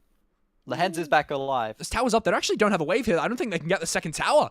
DK made a slight mistake there. It's actually off the back of Siwoo. If he'd caught Jiwoo, which is a funny thing to say, it's a bad the cleanse there from Lehens. So much damage from Showmaker. It's a winner's approach Pantheon. He's going to one-shot the ADC. Siwoo, the one to find the kill, he makes up for his previous mistake. And that, ladies and gentlemen, is going to be taking us to game 3, 2-0 for DK. But they might not be done yet. I think they want to embarrass Nongshim here. They want to continue the fight, as there's Fisher trying to take out a kill on Showmaker, but it's just not going to matter. DK end the game in fashion, in style, and in ferocious form. I don't even know what to say about that one. Nongshim just looked a bit outclassed there. I mean, yeah. It's not even like they played badly in lane. I thought they played excellently in lane, Nongshim. No. I think in spite of the circumstances, they did really well, but DK are looking like a different class of opponent here. And all the predictions being validated from the commentators. I mean, we knew DK was good, right? You don't win that much in the LCK if you're not good. But it was like, oh, well, they're in the same group as Genji. So they didn't play against Genji. And also, HLE wasn't looking too good when they played against them. And all the other teams that DK played against. T1 on life. I think it's fair enough. Yeah. But they're showing us now, I mean, just how scary they are. And where do you even go now, Nongshim? Did DK just embarrass you playing off meta? It is hard. Oh, there's still so much left available, but Nongshim have got some power picks and they just haven't been able to utilize them. Yeah. I mean, losing the game with Kalista, it's unheard of. One-sided. Losing the game with Yone mid. It's versus Pantheon, but still, it's a good champ. Aurora taken away, you get the Yone. That's a nice little trade. They can't capitalize on it, and now we're going to go to game 3 as the Analyst S takes over, so time to sip my tea. Bye-bye. Farewell. I'll see you later. Cheers. Well, I think it's going to be the last game, by the way, game 3. I think it might be. I think that this might be the last game, and I'm falling asleep, to be honest. I mean, yeah, that was a sleeper. I think Nongshim is not giving us a very exciting series. There's absolute slaughterhouse on the Rift. I'm having fun. Play-by-playing is fun. I'm enjoying myself, that's for sure. But, anyway. All right. You've got a lot of work to do. Yeah. All right. All right, see you, dude.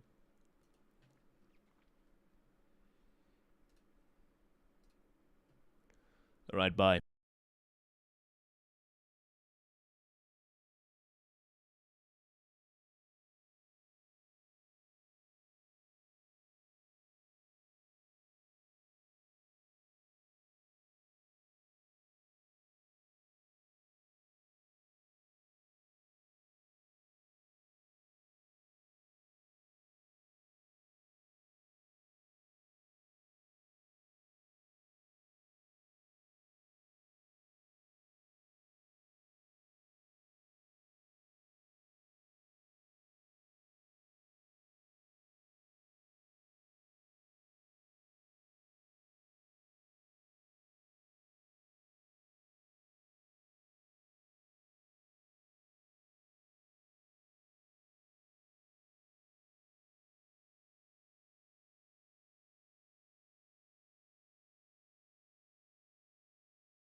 all.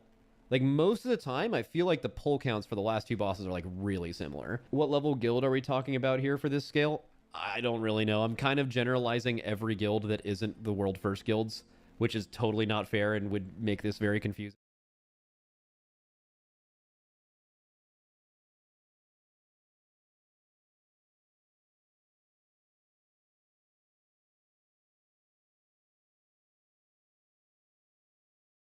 Like, there could be some stuff moved based on the races, but, like, we can all just be like, this is kind of how the difficulty is laid out. Okay, something like that.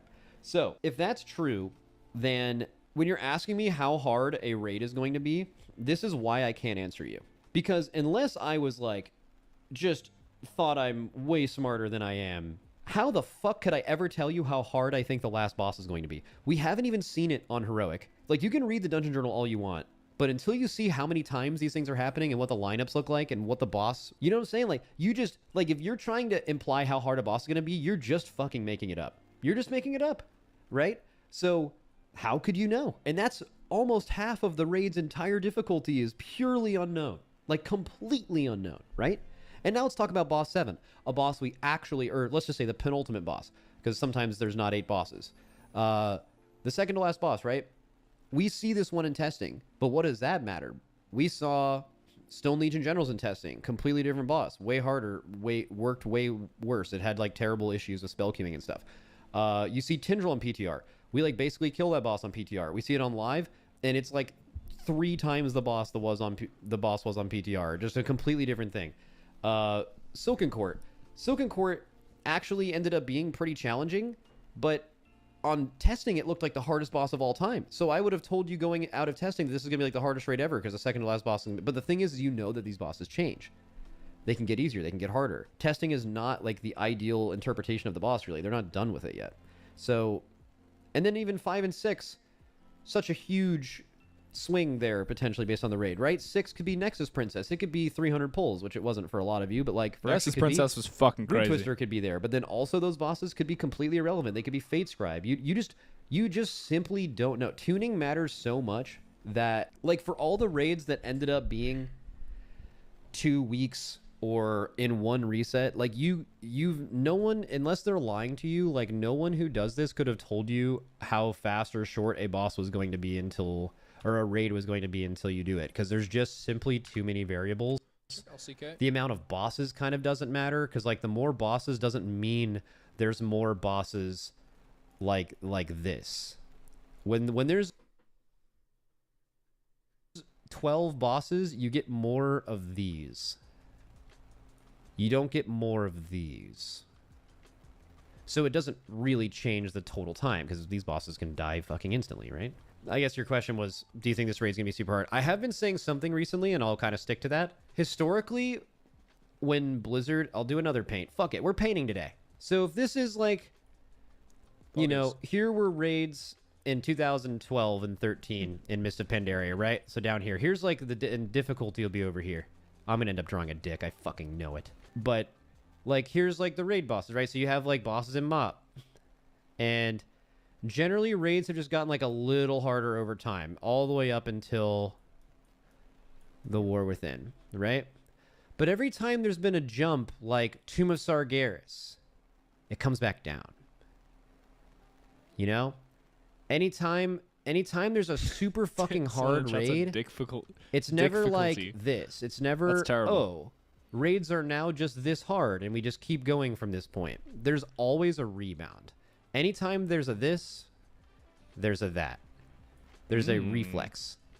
There is not like, oh, Tomb of Sargeras happened and now everything is hard again. That's just not how it works.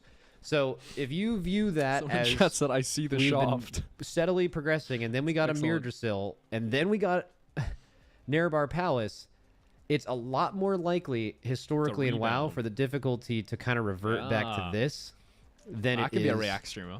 To continue like that. But again, I'm just making shit up. It could just not happen that way too. But that is what I think is more likely than them continuing to make, because there's been a lot of feedback. And guys, I didn't make a dick. What about the last raid of Shadowlands with Crab Boss and Anduin? So Sepulchre's really interesting. I don't see Sepulchre as like a very, very difficult raid, even though it objectively was. Like, whether you go by the amount of time it took, or the amount of pull counts that it took, or how... It had some really hard bosses, but only in Race to World First. So, Livum was a strat boss that was hard for just the guys in the race. Halondrus was a strat boss. Halondrus was an execution boss that got made 10 times easier. Oh shit, we're in draft.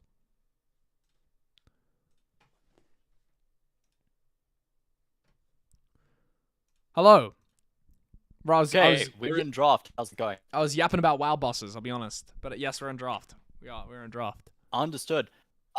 We are seeing Nongshim being heavily punished for their game 1 decision to let the Skarner Ballista through. Oh shoot, Because they're not even going to be on red side. Dom and Kia are able to ban out the last champion as any priority. They grief themselves. Because now they pick blue side really every did. game. I think they were expecting to get red side a second time. Dude, I think they thought they were going to win game 1. And then they didn't win game 1, and they're like, I guess we should pick They blue. did. And they've just made DK's job so much easier, no? They did. Things to look towards. The Galio, the Wukong, the Varus. There's the Galio. Instant. Going to be locked in. The Elise. That's cool. Camille, Jace, Gnar, all up on the top side. Siwoo's Camille's pretty good. We look towards here. Siwoo's Camille is pretty damn good. And it makes some sense. I mean, My apologies, Jace actually banned already. yeah. I mean, it makes some sense as well taking away Camille from Kingen. Because you're playing Camille Galio, and at that point you're looking at pretty scary little combination. There's the Wukong. Wukong subs a similar function. We expected. No way it's Wukong top. That would be cool. I think it's just a lucid hover. But it would be this full series so far. Yeah, it would be in character as well for DK to just play Wukong top. They would do that. It would be. I think they're going to go towards the Camille. I think if you're a Nongshim, you go towards something like the Viego, right? Yeah, no, I agree. My favorite thing about the Nidalee is an option now. Yeah, my favorite thing about what Damwon have just done is that that's 2 picks that you would love to have with Galio. There's 2 things that have very easy ways of engaging, very easy ways of staying alive while engaging, that can make space for the Justice Punch from the sky. Viego, Jarvan, Lee Sin, all possibilities. The Nocturne, something I didn't read, probably should have. That's another option. So Ooh, well and the Shen! Oh my goodness. All right, well, that's a full committal then. That's an all-in on their one game plan. Understood why they banned it last game. And now are we seeing another Showmaker cook, or is this going to aiming? The Zig's being hovered, locked in.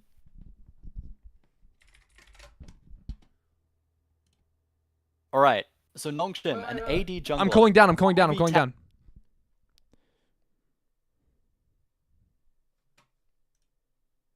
Oh my goodness. Put him in. He's awake. He's Coach is awake in. at exactly the right moment. Dan, are Hello, you watching this draft? Yeah.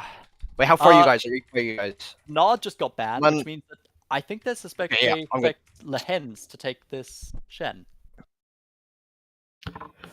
Yeah. Yeah, he has played it before. So the support Shen. It is I ability. mean, options. I don't. That Yeah, high part at the minute. I think especially when you've got such a tanky top side, you don't want to be. You don't want another You one. want a bit more magic damage. 2 games already of Shen, actually, even. Talia now taken away from Showmaker. A lot that's left up in mid, but most of it struggles. Yasuo, the Mel, both options. The Also Nyla could go towards something like the Syndra, the Hui, or the Silas, but they typically struggle a lot more into Galio. Van's funny to me because it's DK reading Nongshim and being like, wow, they really want to all in on this one game plan of sending the boys in and having Galio join in the fray. Yep. I think it's also a very powerful lane when you can just deny auto attacks, but it doesn't make much sense if you're expecting to put the Ziggs bot. So are Damwon potentially going to flex that, or are we going to see Showmakers pick up here? Looks like that's what they want, but I've absolutely no clue. He's hovering so many There's things. so many things. He's doing to with the right play. side. Zillion. No way, that would be He's baller. played the Zillion before. Lock no, it he's in, played the please. Zillion before. He goes Zillion, to yep. else. No! It's going to be the Zillion locked in. Zillion mid. That's baller as hell. Let's go, Showmaker. I'm And down now, for that. Nongshim with so few options left in the top side. Fearless drop to just Showmaker's home. Mm. That is Yeah. true. Oh, he's making way for his If team I see so the far. Sivir. Worst card was Ziggs, I think, with the spell shield and the wave clear. Does make a lot of sense. Personally, a fan Let's of see if that Shen is cannon top. Okay, so a bit more Support. damage. Makes sense from King, and this is a very powerful wombo combo that they have built for themselves here. Oh, for sure. If they manage And to they've find got- the engage. And they've got a fantastic way to peel Jiwoo. But there's so much of their damage relying on King engage and Jiwoo's follow-up. Does seem a lot simpler for DK now. If they just shut down the Sivir, a lot of that burst is not going to Aatrox? probably kill them. Huh? Wait, what? Camille Oh, Camille support. Of course. Oh, I didn't think of that. Okay. What was this last year? Beryl got a bit sick of playing a standard champion and They now baited- opting towards something we haven't seen in the last 6 months, I think. They baited Kennen vs Aatrox. This matchup was so bad for Kennen. They baited it. Kennen vs Camille is really good for Kennen because you can E out of Camille. But Kennen vs Aatrox is almost unplayable. Oh, It's a horror in the top lane. who are these DK guys? And why is aiming having a wank? Yeah, I'm It's not supposed sure to be he's doing Bengi, I guess, that. That's not brand approved. because they weren't drafting like this last Yeah. year. Yeah, I don't know. They got more aggressive. They've been having fun. They've been having Is he the fun. Korean Dylan Falco?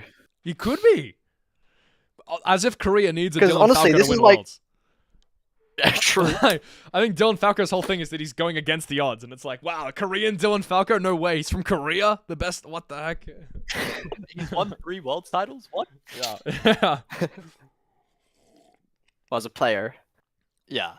Yeah. All right, well, hopping into the game. And I do want to point out something. I think that as cool as Nongshim's comp looks, as how one-track it is, one thing that it does allow is side lane threat while permanently hovering for a team fight. So it's a comp that can cook on sides and at the same time can threaten a team fight.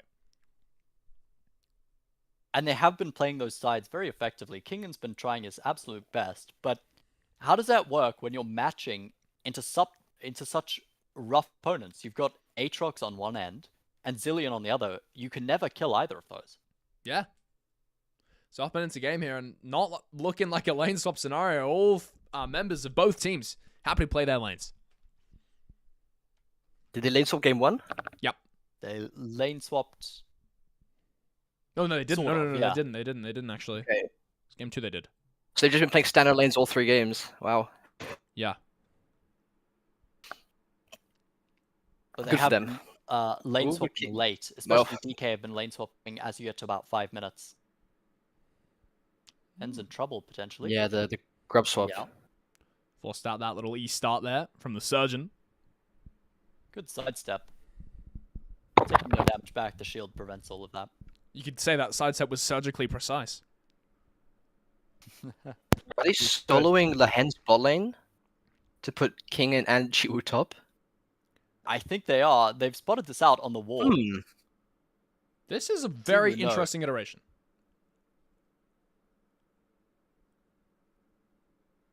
Shen does work with Solus XP, so Gideon deciding to start on Raptors was spotted out. Beryl's going to walk down and get vision of where he's now.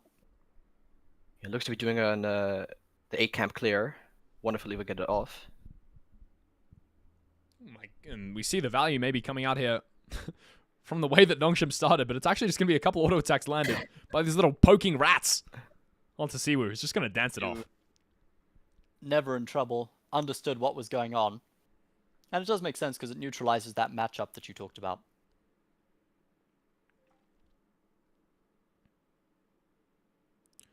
A bit of chunking onto Showmaker.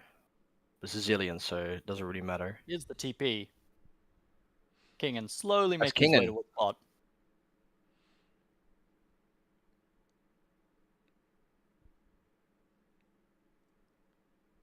The Zillion lane into Galio doesn't seem to be the best thing, but he opts for the grasp here, so he does have the auto attack damage. Not just relying purely on the magic Trade damage. back a little bit. See, no. Beryl satchel doesn't that take used by the aiming. E. Beryl has the wall hop. But he just chooses to save it. And I think the interesting thing here is that now we have a Kennen ADC. And Sivir vs Aatrox is a bit more playable. Yeah, very. It is playable. lethal tempo Very cannon, much actually, I've just seen. Yeah, it is. So is this just a full AD Pumping cannon? sword. He's got Doran's blade. Yeah, It's the Robbo special. and Jiwoo has a very easy matchup here, actually, because he can always spell shield that first Q, and then gets the move Walk speed away. bonus from his passive Yeah. to just run away from Siwoo. No, I think that top matchup's actually, I mean, it's flipped entirely in Nongshim's favor. The little game they played in draft, getting no value. Maybe understood a bit better that sometimes you have to do these odd little lane swaps. Learning that after last game. Especially the hen shot calling.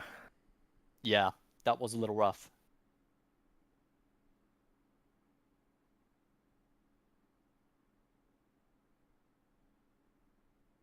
Gideon. Oh, Spotted out here. The Wukong smites away that first Raptor, but now he's in a bit of Big trouble. one, I know yeah. if Lucid wants to take this fight. Beryl's hit a hover, obviously. As Zillion going to stop the Galio in his tracks, make sure he's not there fast enough without using Flash to take down Lucid. But Beryl now under the gun. Flash over the wall by Gideon. He takes out Beryl. Showmaker next. Unless he flashes away here, he's going to be in trouble, but he does exactly that, and that is the end of that play for DK. Gideon almost spotted out Wukong with his Q there. Doesn't have the reaction time to smite away the Raptor, but still manages to trade the kill back with his own flash. And that's 3 flashes from DK, actually. Beryl, Showmaker, and Lucid all lost theirs. Yeah.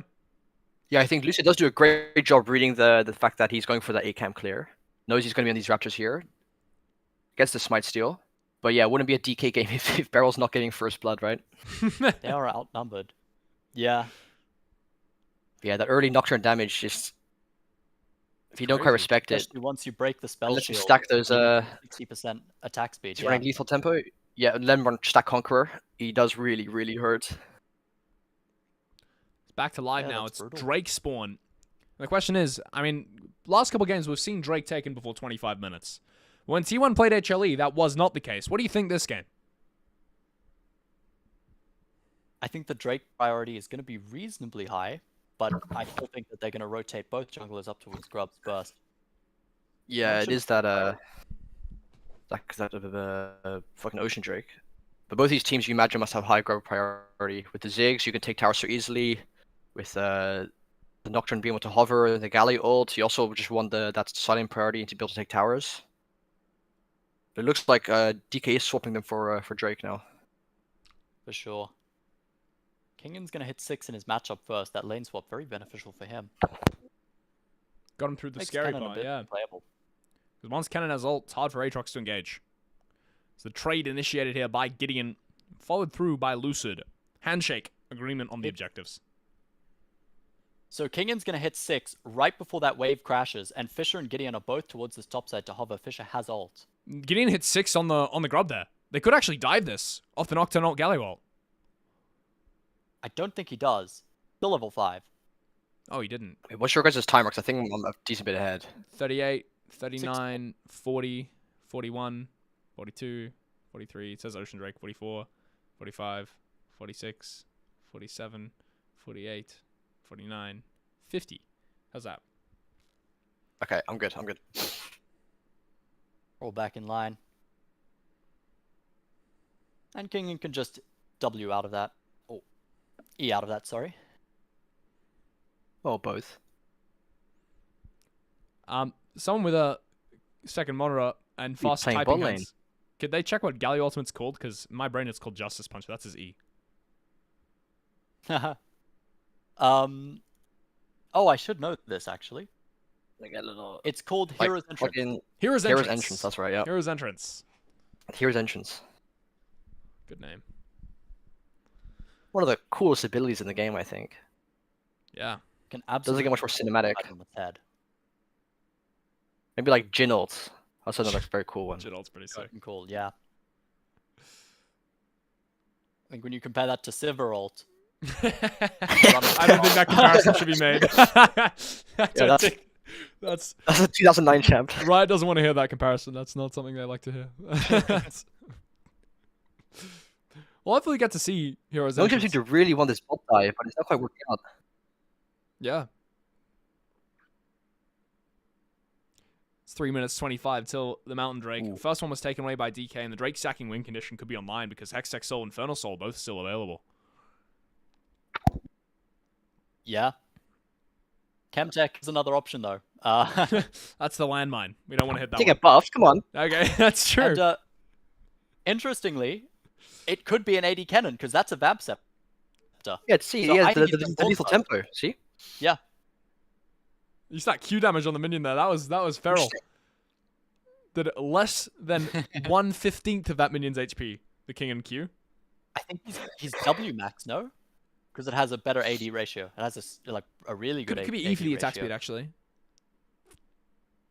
E would make sense, but yeah. Oh, he's W. He is W max. Yeah, for the attack speed. That was a statement. Then I also see Galio, I think, is going... That's Proto Belt, right? Yep. So he's going more for the AP damage. Yep. And this is the I patch mean, I where... guess you have to if you got the AD cannon. Yeah, yeah. This is the patch. Showmaker potentially going tank. I was going to say this is the patch before this dive happens, where Galio E Flash is in the game. So you can do some funny stuff with the Hextech Protobelt and Galio E. As this is looking very hard to stay alive. There's a TP coming through from Showmaker, and he has ultimate to potentially save his top laner. It's not being cancelled, but he's just dead before it even channels all the way through as there's an engage happening on the bot side simultaneously. Great flash there from Beryl. Preempts Lehens' own flash. There's an easy little side set there from Jiwoo. Walks out of the Mega Inferno bomb. And Noxian with a happy little play on the top side. But now they have to live this Great dive. ult advantage. And there's a Cyclone coming through. Jiwoo, the first target. He gets knocked up, immediately killed. So Lehens, they don't even need this kill. DK, trade one on the bot side for the dive on the top laner. Fantastic by Beryl to lock up Lehens. Might not be Well, over. that's There's a standing Hero's behind it. entrance. Give them Ignite Hero's used on entrance. Beryl. He gets absolutely smashed into the ground by the Galio ultimate. And the Ignite, the one to confirm the kill.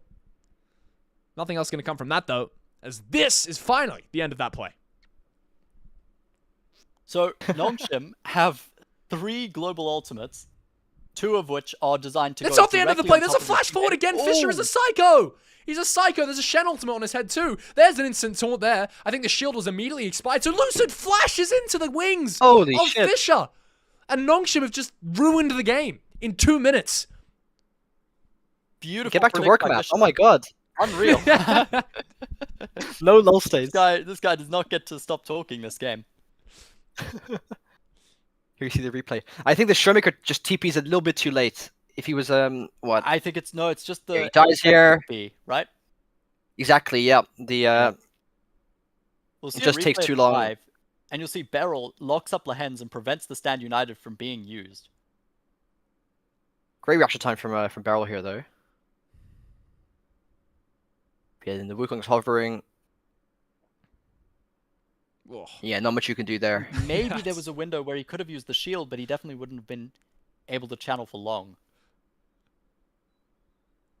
That's pretty messed up. We see now the And as the replay. Hextech ultimatum was Skip ahead. used there, Wow, Fisher. What a psycho. This guy is definitely Oh. looks like a completely different player than he did on EDG last year. Dude, he predicted Yeah, the the flash. prediction. What as a well. glove. Beautiful. Just the going back to Korea effect, I guess. But hold on, there's an engage happening here. It's Camille's legs flying in the air, but the damage coming through is, I mean, lackluster at best. And Drake started up by Lucid, but now scared off by Lehens, and DK retreat into their own jungle. wait.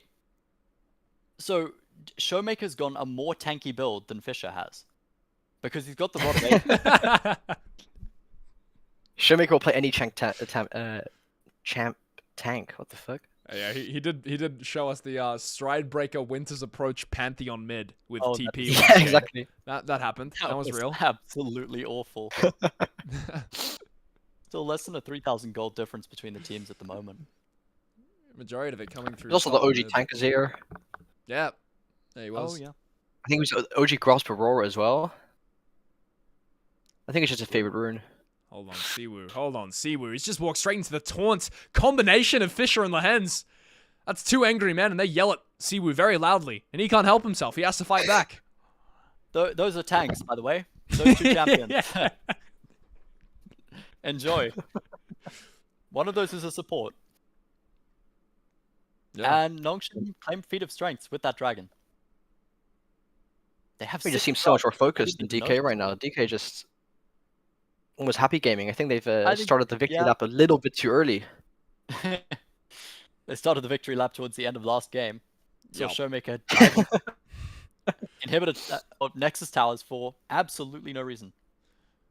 See the taunts coming Yeah, in. just doesn't know they're there. I mean, it's just not playable. Even uses the World Ender too. Fish are really making the AP Galio do a lot of work. 100% kill participation. Yeah. And the question is, like, What? DK, do they have the tools, the resources to be able to come back in a team fight despite the fact they're now down 4k gold at 13 minutes? Well, aiming's 10 CS a minute. He's nearly 700 gold up, and there's no kills in bot lane. So he's having a perfectly fine game. The Zillion scaling is always going to be scary, right? Yeah. Late game, you get the GA on like a, what, 40-second cooldown? Every Very single true. fight. So, But here's the thing, with having to take with Camille's support, you've had to take Ignite there to have any kill pressure in lane. Aiming's gone TP. You've got triple teleport on DK. There's no exhaust for the Cannon ultimate. And there's so much follow-up to it as well, which makes it so easy for Cannon to get on top. And when you've got the On the Hunt, I think, is Siva's ultimate, he's going to get on top of you so quickly. Yeah. And I want to point out quickly, while there is a lull state, there's almost 1,000 gold taken by Nongshim just in plates. They did playing get the map power just so and much dodge better. Yeah, like you said, they've got so much pressure in the side lanes. On the exhaust, though, of course, it is an AD cannon, so you're not as scared about the slicing maelstrom damage. It's more the stun that you're worried about. Certainly, yeah. But it does still make this Inspiration. rough for DK. They're going to have to play it He was slowly, doing and that's himself. exactly what they're doing so far. It's 50 seconds till the next Herald spawns. It might be when Nongshim are able to force DK into action. All ultimates up. Every player has flash at the moment. See, we're potentially caught out. Yeah, it looks like it. So there's the Slicing Maelstrom used. The World Ender as well invested, but it's an Ignite and a Taunt from Lehen. And then Surgical in AD his approach. And Surgical in the kill is Kingen. As down goes Siwu, investing his own flash, and Herald spawning at the worst time possible for DK. Ult used to clear out the wave there. Lehen's is tanking the tower. Does notice eventually. Yeah.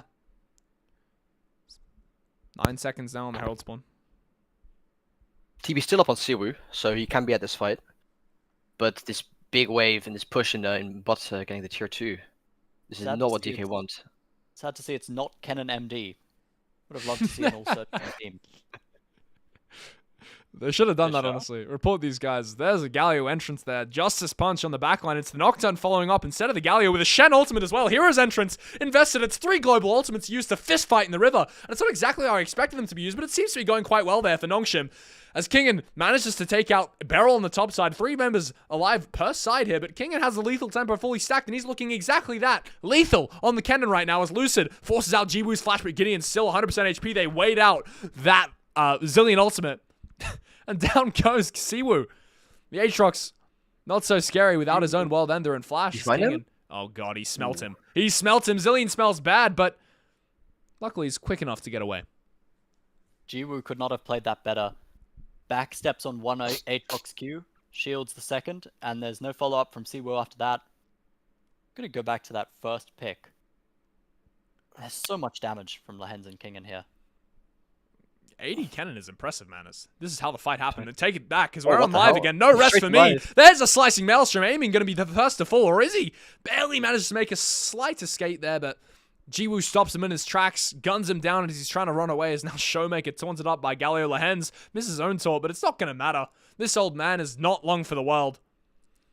But the Cho'Gath ultimate on Beryl's Q means he secured that Herald there. Did he? And he's taken it. Yes! Beryl got Got the it, Herald. yep. This is the replay of the first fight that you referred to. The first cast Yes, of there we Cyclone go. comes out, and there's the hero's entrance cancelled by Cyclone the second time. Jiwoo just got finds so a much good uptime. angle. Jiwoo Lucy goes nearly for the takes fake moment clone here. Doesn't quite work. Great hiding. Doesn't trick Gideon. Gideon just keeps whacking him. Nearly Yeah, and there's the last kill there. Now we look Here's at the the second fight, Cho'Gath ultimate by Beryl. And before that second fight, I don't think Jiwoo even managed to reset. He's on no health. His cow, yeah. 6 HP on the Herald. And gets the movement speed bonus on the passive. That's still a very rough fight for DK. We're now almost at a 8k gold lead. Yeah. Drake started up as Take no well, marks and on him. it's just getting worse. Although Nongshim, maybe they have a bit of trouble on their hands here as the Shen ultimate comes through to save Fish's life, punishing Beryl for his hubris, thinking he might be able to find an angle on the Galio, but in fact, the Galio is the one finding the angle on his backline as Showmaker crushed before the hero's entrance. Siwoo next to fall, Gideon slices through the World Ender's head just like that, and now just a monkey left to contest 5 members of DK. Sorry, of Nongshim on the Hextech Drake, and that's not going to be enough.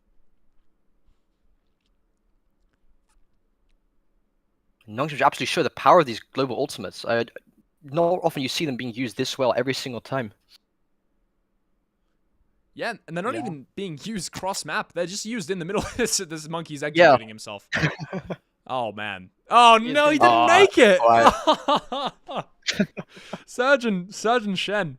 He's not abiding by the doctor's code. He's committing a lot of war crimes this game. He just Was killed a bailed out hostage. by the chrono shift, but still goes down in the end. We'll see the replay of that. And Beryl tries to find the engage, gets taunted up. Great Hextech ultimatum to keep him alive for that much longer, but there's so much damage. Jiwoo just doing Straight so onto much aiming. work. Yeah. And Gideon goes into the backline. I mean, DK. This is what G2 thought they were going to do at Worlds. Yeah, yeah. And it's just an assault on DK, this game. Complete slap in the face. It will be a Hextech Soul as well, as you said. Was one of those options. And yeah, that's another win condition which will come through in about 10 minutes. I want you to look at Kingan's items, and I want you to smile to yourself. Hexgate. Gideon might be going a bit deep here. It might not be such thing for Nongshim. As 2v4. looks like this whole jungle Everyone's might with belong him. to them. They did have a control ward. They're going to spot out at least 4 members of DK there. There's a Kennen waiting in somewhere off vision there. He's on the bot wave. He might be caught out. There's the paranoia used. There's a flash and a slicing maelstrom waiting for Kingan to be used here. He can use it whenever he chooses, and I think he's going to use it very soon. There's the engage. Flash slicing maelstrom. It's immediately actually flashed out of by the disengage from DK. It's a little bit too clean there as Siwoo has that Zillion ultimate ticking on top of him, but he's going to get taken down in it. On the bot side of the fight, Gideon gets taken down. Sorry, takes down the Camille, but it just doesn't matter. Nongshim cleaves through everyone remaining on DK. There's just bodies littering the top side. None of them are blue. Chrono Shift buys DK a second, but it's not long enough. Fisher doesn't even invest the hero's entrance. Only came up midway through that fight. Slicing Maelstrom doesn't get much value. The wallets are just too big. They have about 30% more gold than DK do at the moment.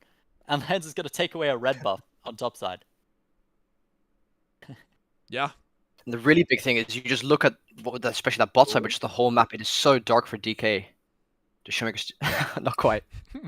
What a rat. Beryl's They going just to lose his DK life can just for not it, too. see anything. The Taunt Bro is just going to slam that guy into the ground, as has happened so many times this game. That's his 7th death of the game, Mr. Beryl. Not having the best one. Fisher lives. Fisher lives on 2 HP there. And there's a re-engage. Hero's entrance on the hands. He's going to get out. Paranoia. They trade places. Gideon says, here's a full HP Nocturne. Enjoy, old man. As Kingan now on the top side going to try and take out Showmaker. Flashes over the wall. Channels the Hexgate as a little fake out. Now going to walk away as Siwoo. Oh, God. He knows what's coming, doesn't he? Oh, put it off the screen, man. Look away, observers. He's emoting. He's trying to be peaceful. He's yes, thank you. Thank you. Look away. At the moment. Here we go. Lucid on the midwave. I don't even want to think about what's happening in the top alcove right now. As in the midwave, there's a Cyclone on top of Jiwoo. Thank God they didn't show what happened to the Aatrox. That would have been... I mean, you can't put that on TV. Shen Ultimate's going to save his life. They can't find one kill. They cannot find one kill. They can't find his flash. He's just flashed the monkey. Finally takes down Jiwoo.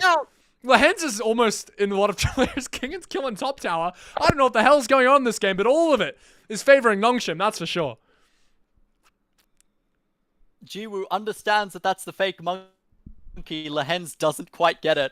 didn't get the memo, dashes over the wall, leaves his ADC to die. That's a little unfortunate. It's a King on slicing the maelstrom top here. side, He's going to didn't take out even remember. aiming. Obviously, the chrono shift there in time to save his life as King and mate. Justin Atacon buff to lose, and he's going to do that. Just gets reset. Dude, before there's a that. fight in mid as well. He's gone golden. What Galio combo is that? I don't remember them teaching that one in the playbook. Somewhere on GalioFans.com.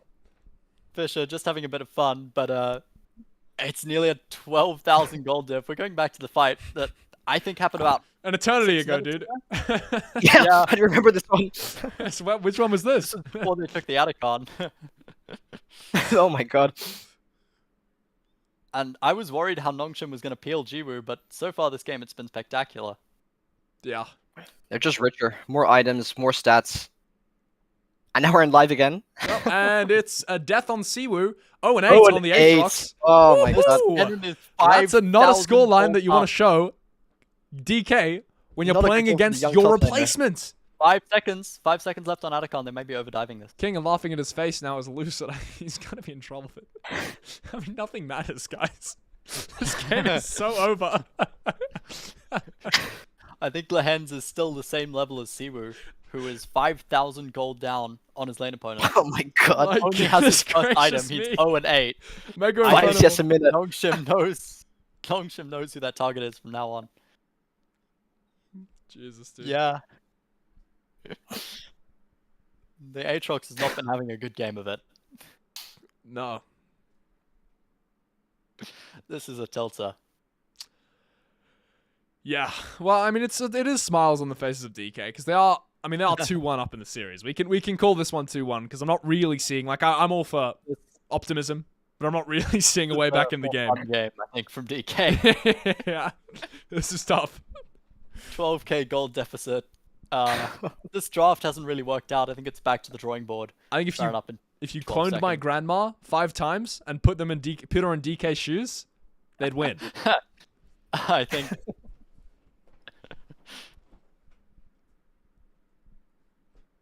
Yeah, I think your grandmother would have a better chance of drafting a win for DK. Yeah, I'll try and get to throw these.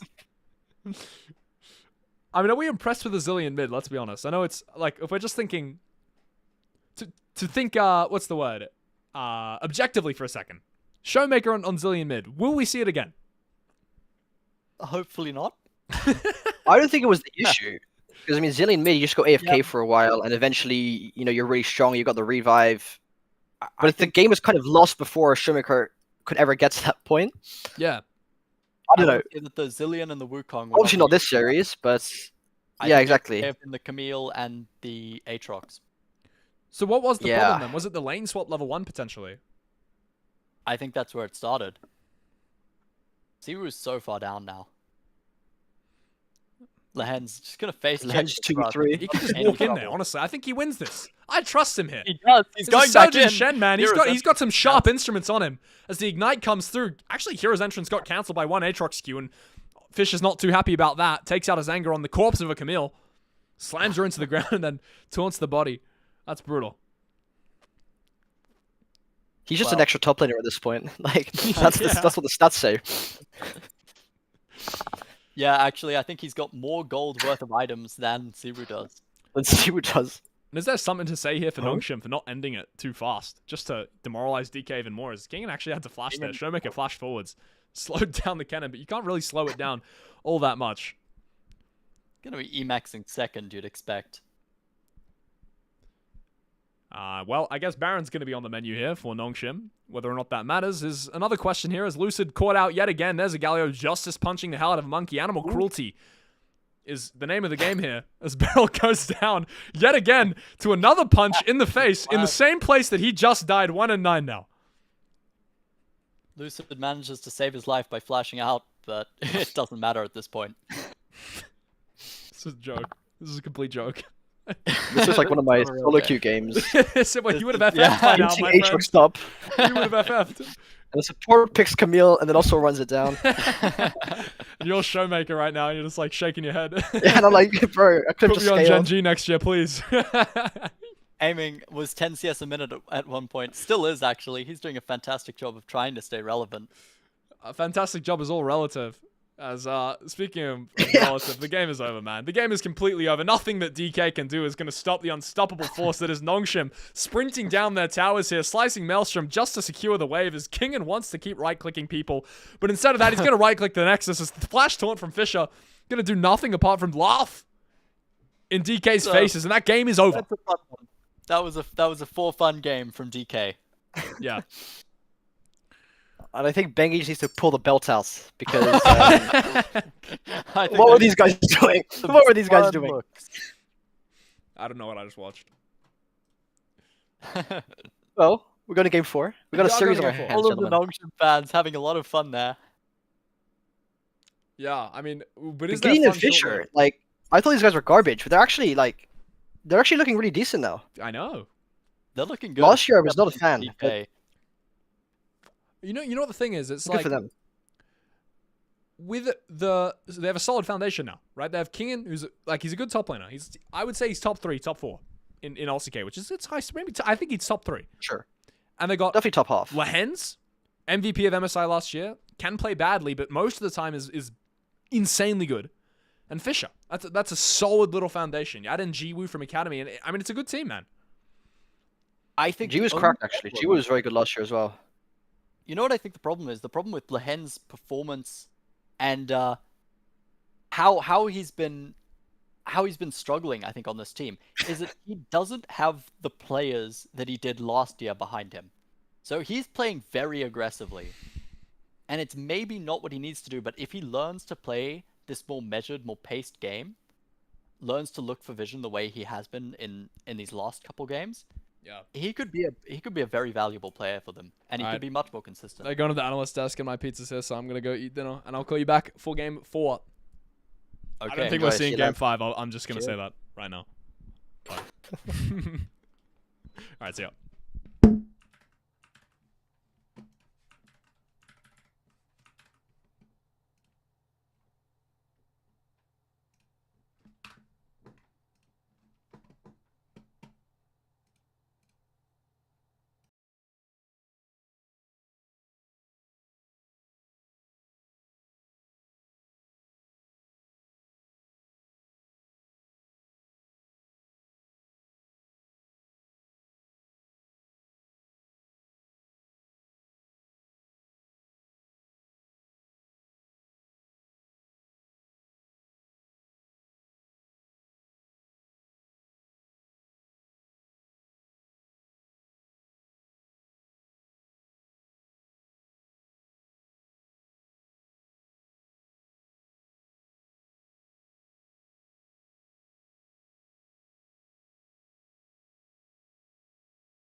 I think ours is on the other side. Oh, I see where we're. Okay. Yeah, see, left's going towards their goal. Yeah. Well, our No, goal, no, but- we're blue. Yeah, okay, buddy. Yeah, I'm blue. I believe you. I'm just gonna boom it. Let's go into Fisher being the global guys. Kennen, even though he doesn't have a lot of AP damage when he's going for lethal tempo, still stuns people, still sets up dives. And then over here, again, just like in the last game, except this time it's D+, you're like, ooh, things are going bad on the other side of the map. Let's try to make a play on cross map. Good flash here. Unfortunately, though, you know, it looks so promising here. it does look like it could be really good. Obviously, Wukong's great to Sivir because Spell Shield only stops one tick of that knockup, but then it persists. And I want to highlight, Fisher literally does the play top, then runs down. He runs. Like he doesn't, he just walked all the way over. And we didn't show the part of the highlight where Wukong tried to flash and got hit by the center of the Q and just blew up because it is AP Galio in this game, so he does do a lot of damage, but his ability to actually impact both sides of the map, really, really important for this draft. And I think D+ could have won this game if they 5v5 or if they respected the globals a little bit more. I think we have a term for this in the LCK. We like to call it happy gaming. And happy gaming in a best of 5 is often happy until it's sad. And that was, I feel like, pretty much how you could sum up this entire game. Yeah, we will very quickly know whether this was a happy game or the start of something very bad. In case of, if the next game starts similarly, I'd be a bit worried, particularly for Xiu is obviously still very young. And this Aatrox just didn't feel like it hit the mark. I think part of that is also one of those matchups where it's already hard and then you fall behind, but you didn't know you were playing in the cannon. So I feel like that makes me a little worried as we go deeper into the best of 5, and we'll have to see if they can adjust for that in game 4. I think when we move into game 4 and potentially a game 5, the Fearless bans really favor D+, because yeah, that was a weird draft for them in the last game. It didn't really work out, but they have that depth, whereas Nongshim have used a lot of their big tools right now. I think the only one that really stands out in my mind is a pick they haven't used yet that they found a ton of success with is the... Here we go. That's it. And they're kind of otherwise out of all the things that made them so great leading up to this moment. Well, we'll see if it was just a little blip on the radar or if there's more than just that. Again, 2-1 is the score right now. Got to get to 3. Let me mute my stream. D+. Bonk. All right. All right. What are you guys seeing in terms of draft for this game? What are you guys predicting? Because I have some thoughts specifically pertaining to AD carries this deep in the draft, or this deep in Fearless, rather. Go ahead. I gotta. Well, I'm So curious here's to my hear. thought. I'm curious to hear. Varus has Is been that still up? banned just about every game. It has been very low priority, and now, or it's been very high priority, sorry, in bans. And now I think it has fallen to a low priority because the only things that are actually currently available which get countered by Varus are things... Sorry, the only things that are available which don't get countered by Varus is Jhin, who counters just about everything that we have up available. So you're expecting Jhin Varus bans? Jhin higher prior. I think that Jhin is going to be the highest priority champion this game. I can see that. I could see him getting banned away immediately by red side as well. And then you trade the The big thing, ban of course, is Varus. that Aiming isn't the biggest Jhin player. He prefers, I think he's much more of the hyper carries, not the utility ADCs. Here we Well, I'm go, not sure isn't what it Jiwoo. Wingspan? Maybe Jiwoo does play. He's a good Jhin. We've also seen up until this point, up until this series, Ashe be very high priority. But with the number of counters that have emerged, like the Jhin, the Jinx, the Misfortune, even in some games the Draven, it's fallen a lot more. We might see a whole series without Kasance Jace here, depending on what this ban is. That would make me happy. Aurora ban. By damn Would one. make me very happy. It is worth noting, Nongshim finally on red side. They're going to be very happy with that. They're actually taking away... DK actually taking away the Aurora. And we might see a trade of ADCs then. Because Varus is open, I think the first pick comes through, and then Nongshim. Nothing to do but pick Jhin. There aren't too many top laners still available. I think we have Gnar, Renekton, which has Gnar. been fairly high priority. Renekton. Other than that, Gragas and Ornn have been played before. Could see Kingen likes to play Scion sometimes. Could be something that we see. We could be going, yeah, much deeper into those pools. There's the Jins now. It's been banned all series as well. And there's Vi, so I think we are going to see that ADC trade. Potentially. I am a little bit behind you. I will catch up.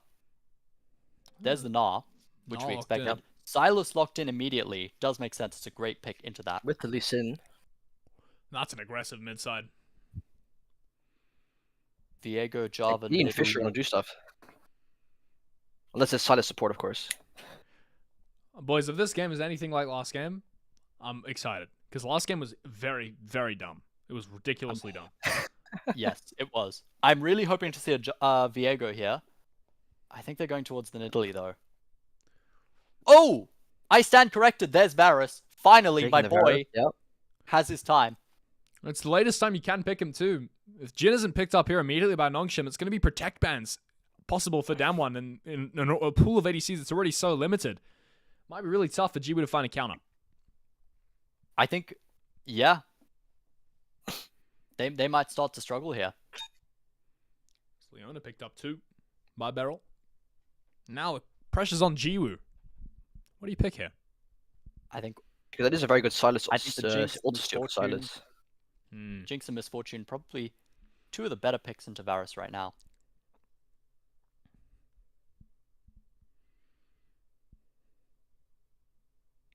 We see that. Picking Azir mid instead. Okay, wait. So that is Silas support then. Silas. Oh, it or top. Be. You're Silas right. top is a thing as well versus Gnar. It's not a bad matchup. Very good engage range. Solid stick. Pretty hard to get away Ult's from. very good on him. And can take that Varus ultimate. ult's good on him. Leona ult is good on him. Yeah. Varus Leona is a very powerful combo. What if it's a It 0 can ADC? shut down a Misfortune. That almost eliminates that possibility. Could opt towards the Jinx still. Protect ban against the Azir there, Talia. On the Showmaker's best champs.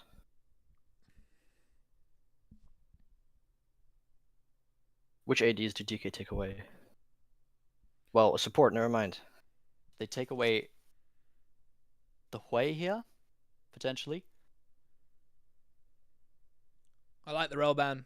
Stops a lot of solid engage from being open and available to Nongshim. Right now that they're relying on, some fairly tough conditions. Azir shuffle and Lee Sin kick. Nongshim took away 2 more poke options, which synergize really well with the Varus and the Leona pick. There's a Braum. Kind of signals poke Varus to me, which I don't like. Okay, I'm going out on a limb here. Send the Silas top. Turek support. Let's see it. The hens. There's potential there. Oh my goodness. Looks like a good call. Looks like a good call. It's a Tarek other. Please do. Wow. He locks it in. There's a Tarek support. Oh, All clip right. it. Clip it. Clipped. This color caster is so good. He knows exactly what's going on. I know all of the supports, baby. I played that role for 5 years. DK still yet to pick the jungler. I'm going to throw up if that gets locked in. I'm Okay, up cool. towards the Viego here. Thought that Showmaker was going to lock in Mel AP there, and I was mid prepared lane. to vomit. This does make a lot of sense. The chains will help it. Viego hovered. Lock it in here. Come on, Beryl. Give me 2 from 2. Other options. There's not really There you many AD options left. Wukong's gone. So J4, I think J4 and Aphelios. I think that's- Okay. Gee. All right, we got something going on here. We got something going on. Okay. I like it. I'll tell you what concerns me, though, is Nongshim, how the hell do you reliably engage? Fisher. Very committal is the issue. Yes, it is very Whereas DK do have a lot of that non-committal engage with the Leona R, with the Varus R. Yeah. DK just have to full send it every time. Yeah, well. Let's hope Fisher can find a bit more value with the Azir than Haichao did in the LPL series that we watched. Dan, if you didn't, No. if you didn't watch that game, Hi Chow Missing all the R's, yeah. missed every Yeah. R. Yeah. The only R he That one. landed was on a Nocturne spell shield.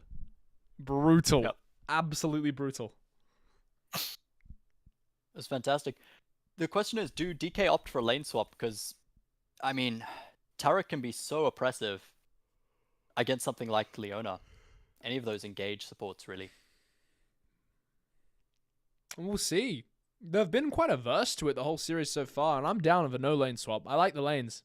Kingen definitely likes the lanes. He's been doing good in them, apart from absolutely annihilated Siwoo last game. Yeah. We'll see if he can make the Silas work. And here we go. Gonna load onto the Rift any second now. Play cam's going good. Kingen always looking good. My goodness. That's my top laner right there. What a stud. Handsome guy. Any cool skins? Yeah, No, that's what I'm pretty expecting. normal. It's a little fucking ratty Nas skin I don't like. I get It's tilted a at that God skin. Sleep skin. It's an interesting The little Taric like skin I haven't seen. onesie Nas skin I get tilted at. I swear to God, it makes me grumpy. Is that a Taric Lumen shield, I think?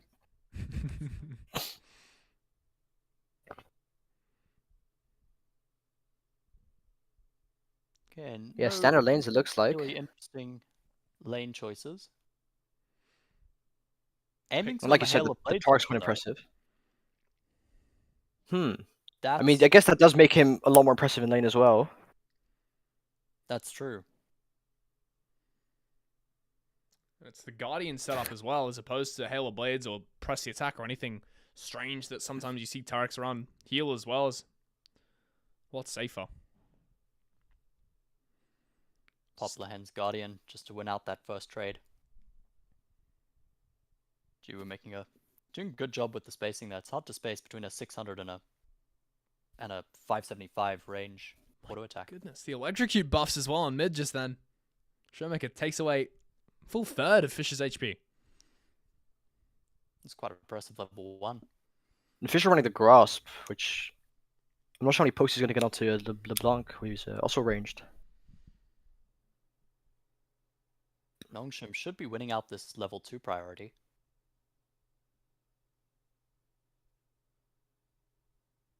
Is what you'd expect from a... Yeah, it looks like they have it.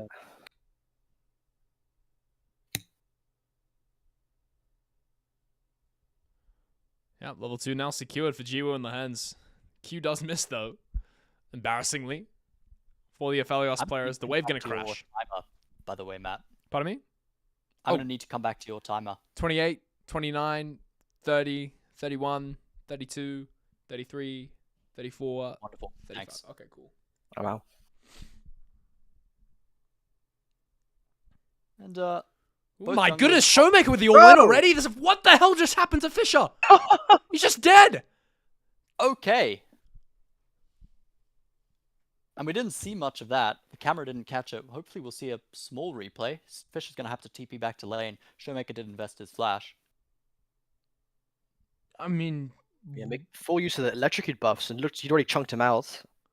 Yeah. I guess the all-in just Dark works. Seal. I wonder if we're going to see the whole interaction. I'd very much like to. Seems to be over in a matter of instance there, as Kingen now looking for a similar trade on Siwoo. Again, the electrocute buff's looking so potent, vicious, and powerful here as Gideon there to follow up. Gideon's here, Lucid spotted out. Level 3 to level 4 in the jungle. Gideon hasn't had a chance to take his Krugs there. It's another trade in mid. Oh my goodness, you just can't miss these chains, Showmaker. No.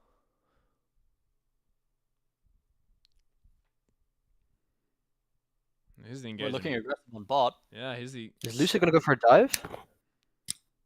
Oh, there's potential. He's got Gideon spotted. I think he's just waiting for the jungler. Maybe plays the 1v1 here, has the W. Versus the Lee Sin, sidesteps that Sonic Wave like it's child's play. Then walks on out of the top side. King and now rotating down. He's heading down. Jungler secure. No, he just gets the one mini Raptor. That's going to annoy me because now the farm on Lee Sin's going to say 27.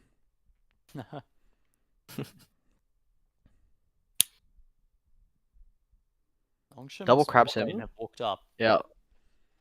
He's out. That's tough. Because now we see the Here we solo go. kill. So yeah, Zero already solo.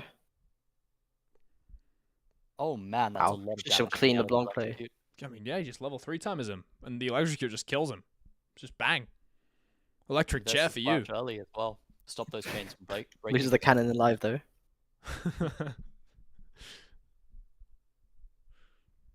DK already sobbing for the grubs here.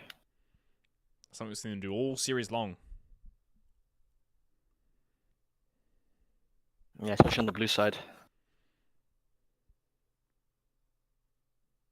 Definitely not Hextech Soul, so the Drake stacking is a bit weaker.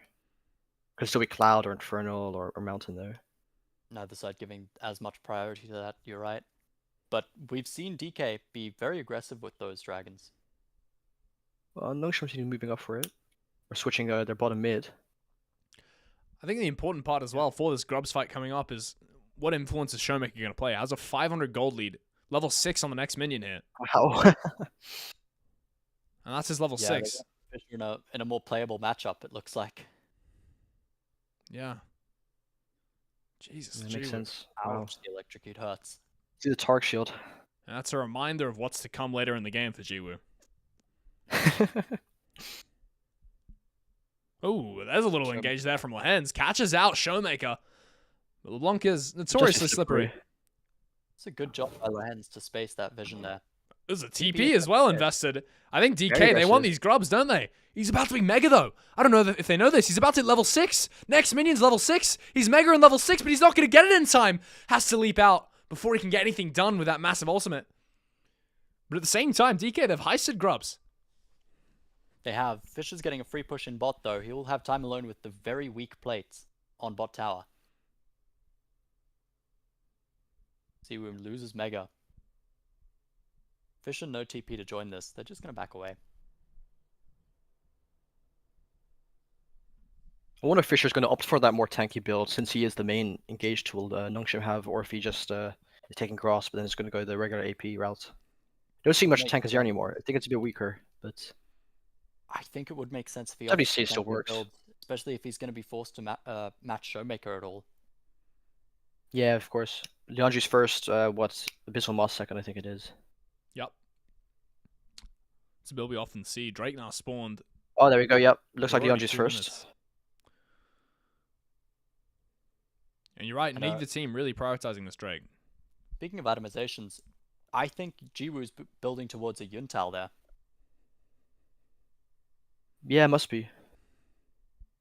Something we haven't seen from the Aphelios much. Little leap forwards from Yeah, King. we haven't seen much of Helios at all. Gold lead in mid is just completely stagnant. 540, and it's locked. Just like that. Showmaker. Showing us just what he can do. Oh no, LeBlanc already 7 minutes in the game. 2 Dark Seals in this game. One of these players is going to walk away very happy. He's nearly up a level though. About to level 8. Well, Fisher just got level 7. Oh yeah. And it's actually similar in top as well. If you look at Kingen and Siwoo. Yep, and Lehens is just, and aiming has just hit 6. Speaking of Well, Kingen and Jiwoo Siwoo, there's a has been there. flash forced by Kingen off the engage of Siwoo. Uses the mega timing to its absolute limit and gets some value. Very nicely done. Those barrels up there. That potentially is a kill if Kingen doesn't react like that.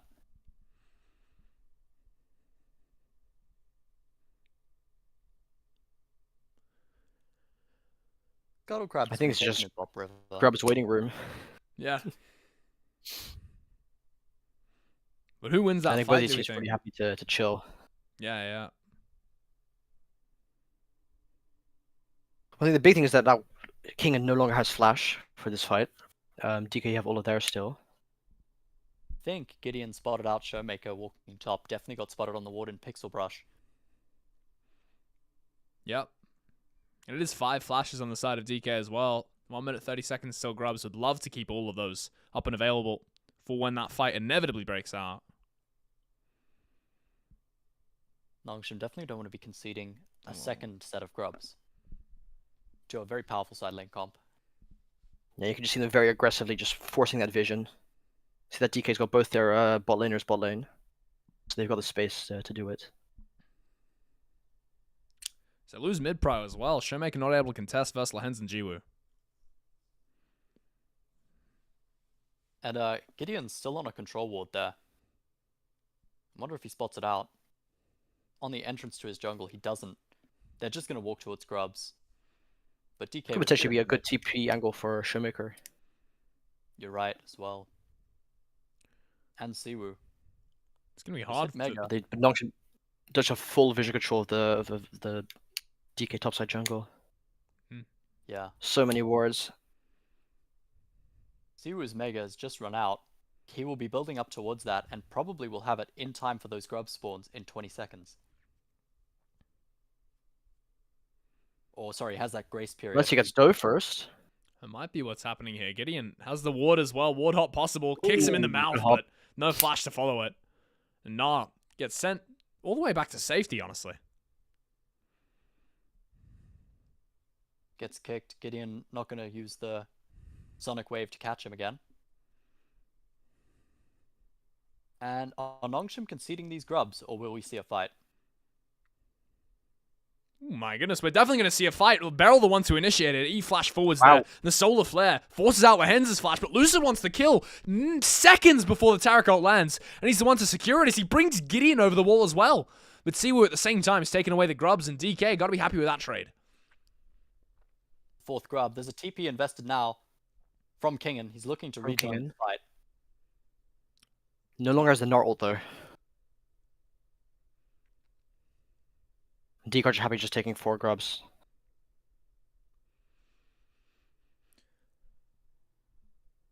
Yeah. The gold lead now sitting at 1.2k. 11 minutes in the game. DK, I mean, this is nothing like the game we saw last game. This is much more measured from both teams. Brought some focus. No more happy gaming. They were when Coach slapped us in the prep room gaming. So you take a look at this engagement barrel. Wow. And Lucid pops him just before the ult. That timing there's so tight. The amount of damage that aiming. The second later. The lethality Varus build does do about half your health at level 9.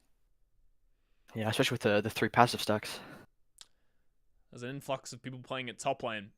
And if anyone listens to this broadcast who plays at top lane, I want you to know I'm hunting you.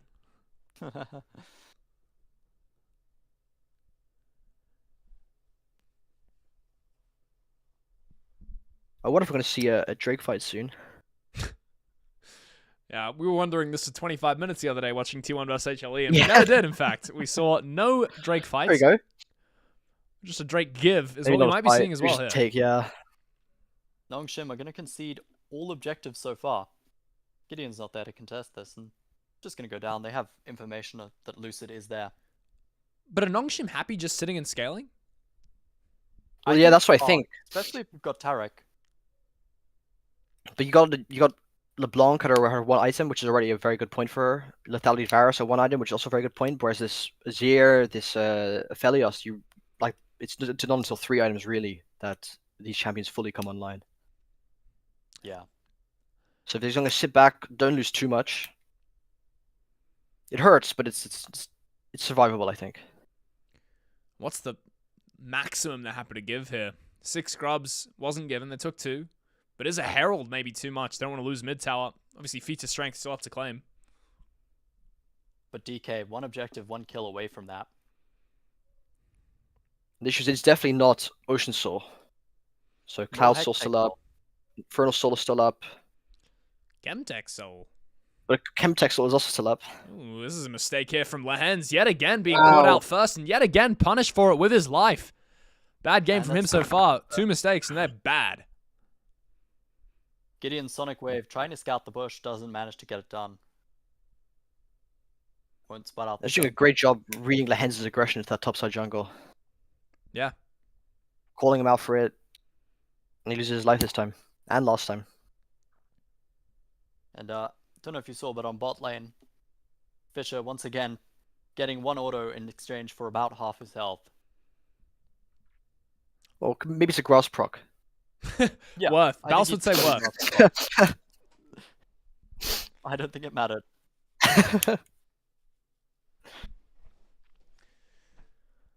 Yeah, but at what point did Nongshim stop giving here? When are they going to start fighting? That's the real question. We've got Herald spawning in 1 minute 20 seconds. Aphelios not yet at his item spike, but are they going to fight it? Well, the issue is he now needs to stack that Yuntal as well. That's not even a full item yet.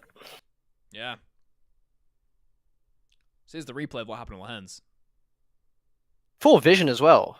You saw that. I think they saw Beryl Yeah. with the Maybe, ward. yeah, Oh, with the ward in that just corner, off. they would have seen Lucid. Maybe you think you're right there, yeah.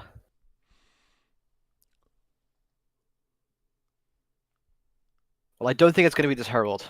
Don't think that they'll look. Maybe second Drake, but My goodness, unless King they looking get very Siwu clean on the here, case. wow. Throws him straight into his jungler, who then kicks Lucid in the mouth, sends him away from any engage that he might be thinking of. And that's a kill on Siwu, just like that. Snap of your fingers. King and saw Faker solo killed Bin at Worlds and thinks, I'll have me some of that.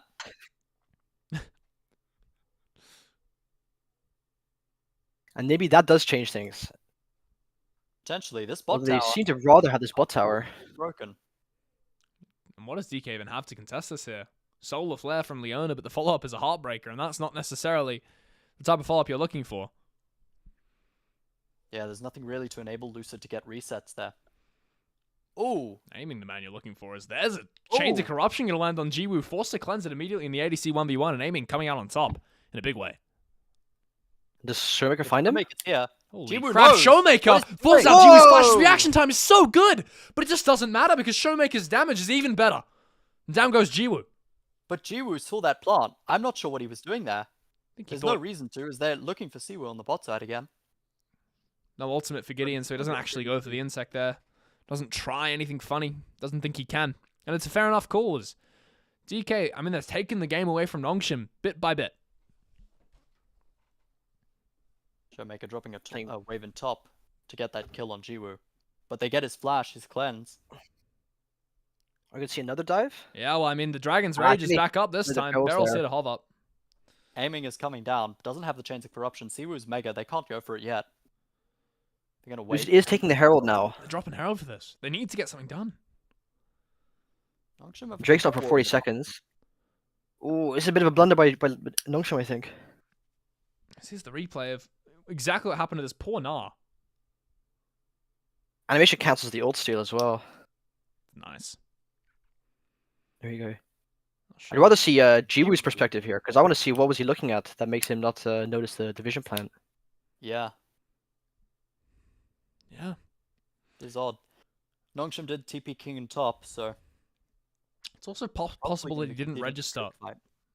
that Vision Plant means Showmaker with Flash waiting Yeah, to one-shot you. But he should such a have. high stakes environment. I see the mistake happening. Yeah. Kingen on the top side with no TP. Fisher doesn't have it either. Nongshim have inadvertently just conceded the second Drake here. Yeah, and this is looking a lot more like the first seed versus sixth seed match that we expected. Yeah. DK claimed both Feat of Warfare and Feat of Objective. Monster Hunting. That's the one. Gideon's going to try and sneak this.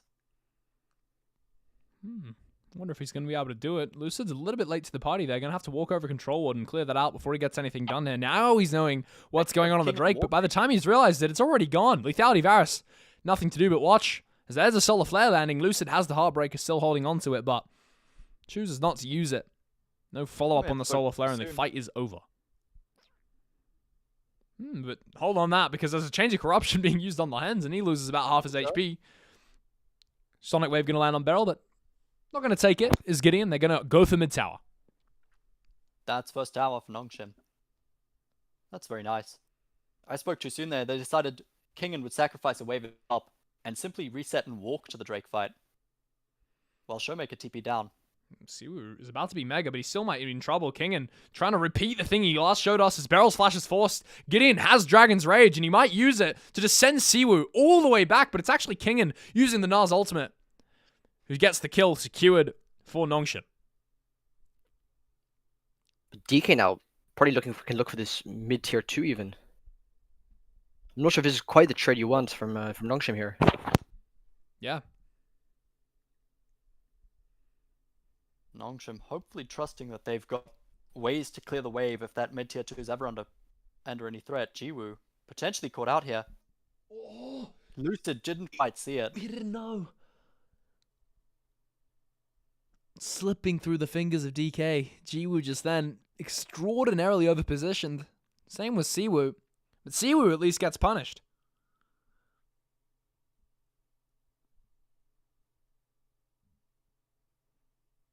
And there's that fight again. Cleaned him up nicely. Good punish. He thought he was safe building up towards Mega, but it's just not true.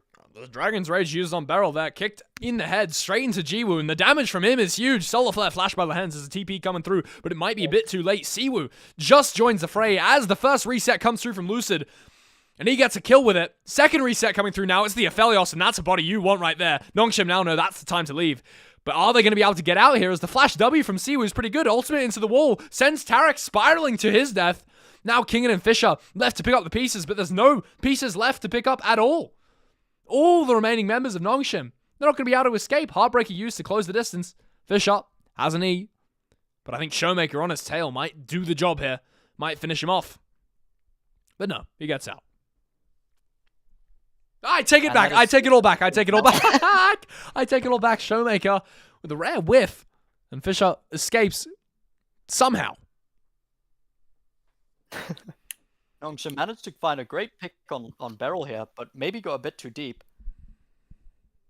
And Tarek's Cosmic Radiance doesn't activate before Gideon goes down. Doesn't save them much of their health here.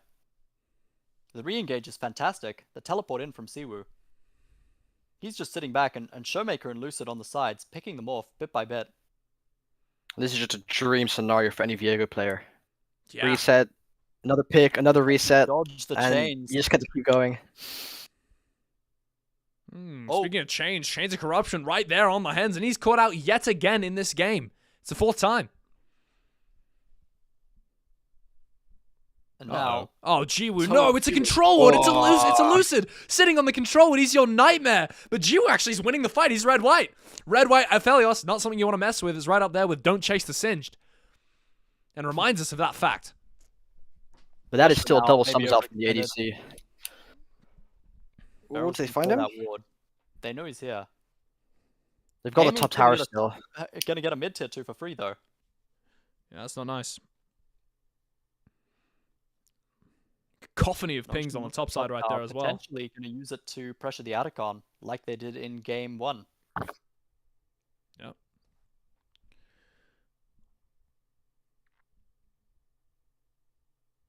Top side spawning Atacon. Scuttle Crab's up. We check out the replay of what happened here to Lahens. Is it just the change of corruption, just blind? Wow. Oh, and back to life. Every time we dear. cut to a replay, someone on Nongshim is just dead.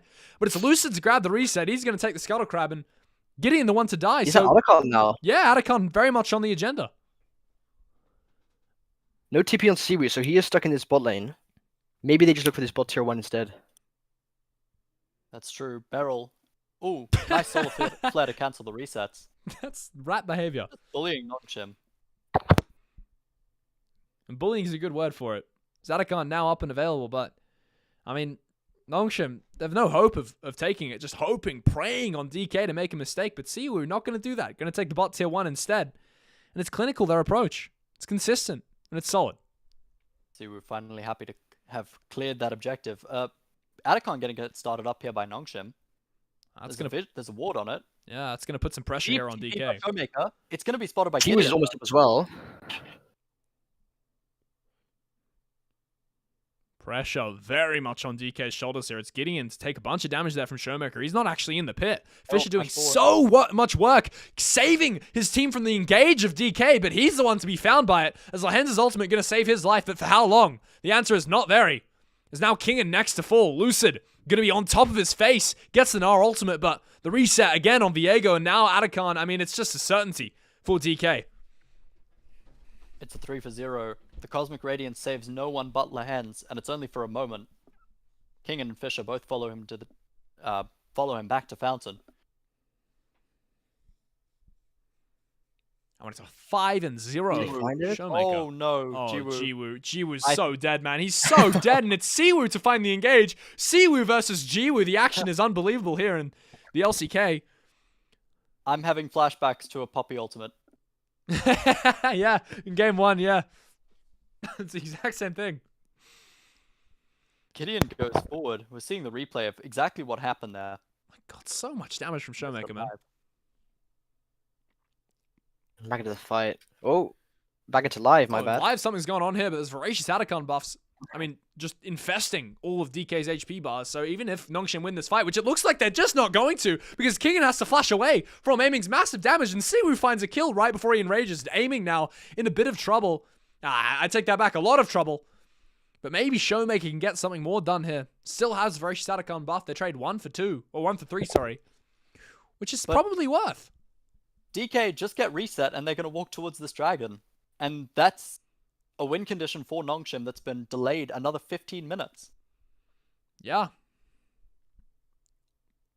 Oh, it's Neither team gonna look for a soul in this game, I think. Mm-hmm.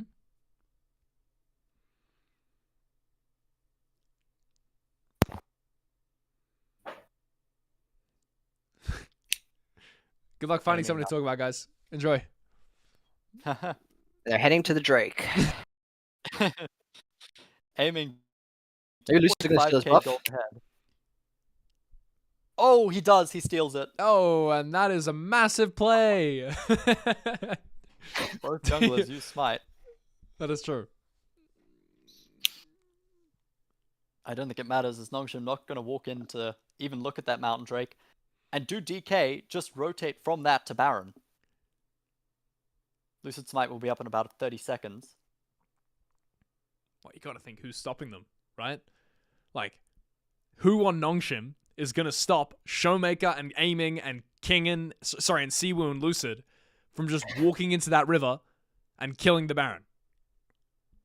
Let me think about good answer. No, it's just not. It's The just factor is that Viego flashes down and Aiming cleanses down, so time to make a play. This is true, but if Aiming's flash is up and Viego's Doesn't matter Heartbreaker is much. up, there's no way Fisher can pick them. Yeah. Yeah. well, I mean, That was the code. actually, hold on. We did see Faker kill Ruler when he had flash. on Shockwave. Varus. Flash predict, right? Okay. So this is all Fisher has to do. All Fisher has to do. It's so easy. Just flash predict Aiming being and the goat of Showmaker League and of Legends. Lucid. This is not Faker, and he does not have Faker's team behind him. Well, yeah, okay, all right. So play better than Faker on 4 members of DK, and you can win With worse teammates. with worse teammates as well. So good luck with that.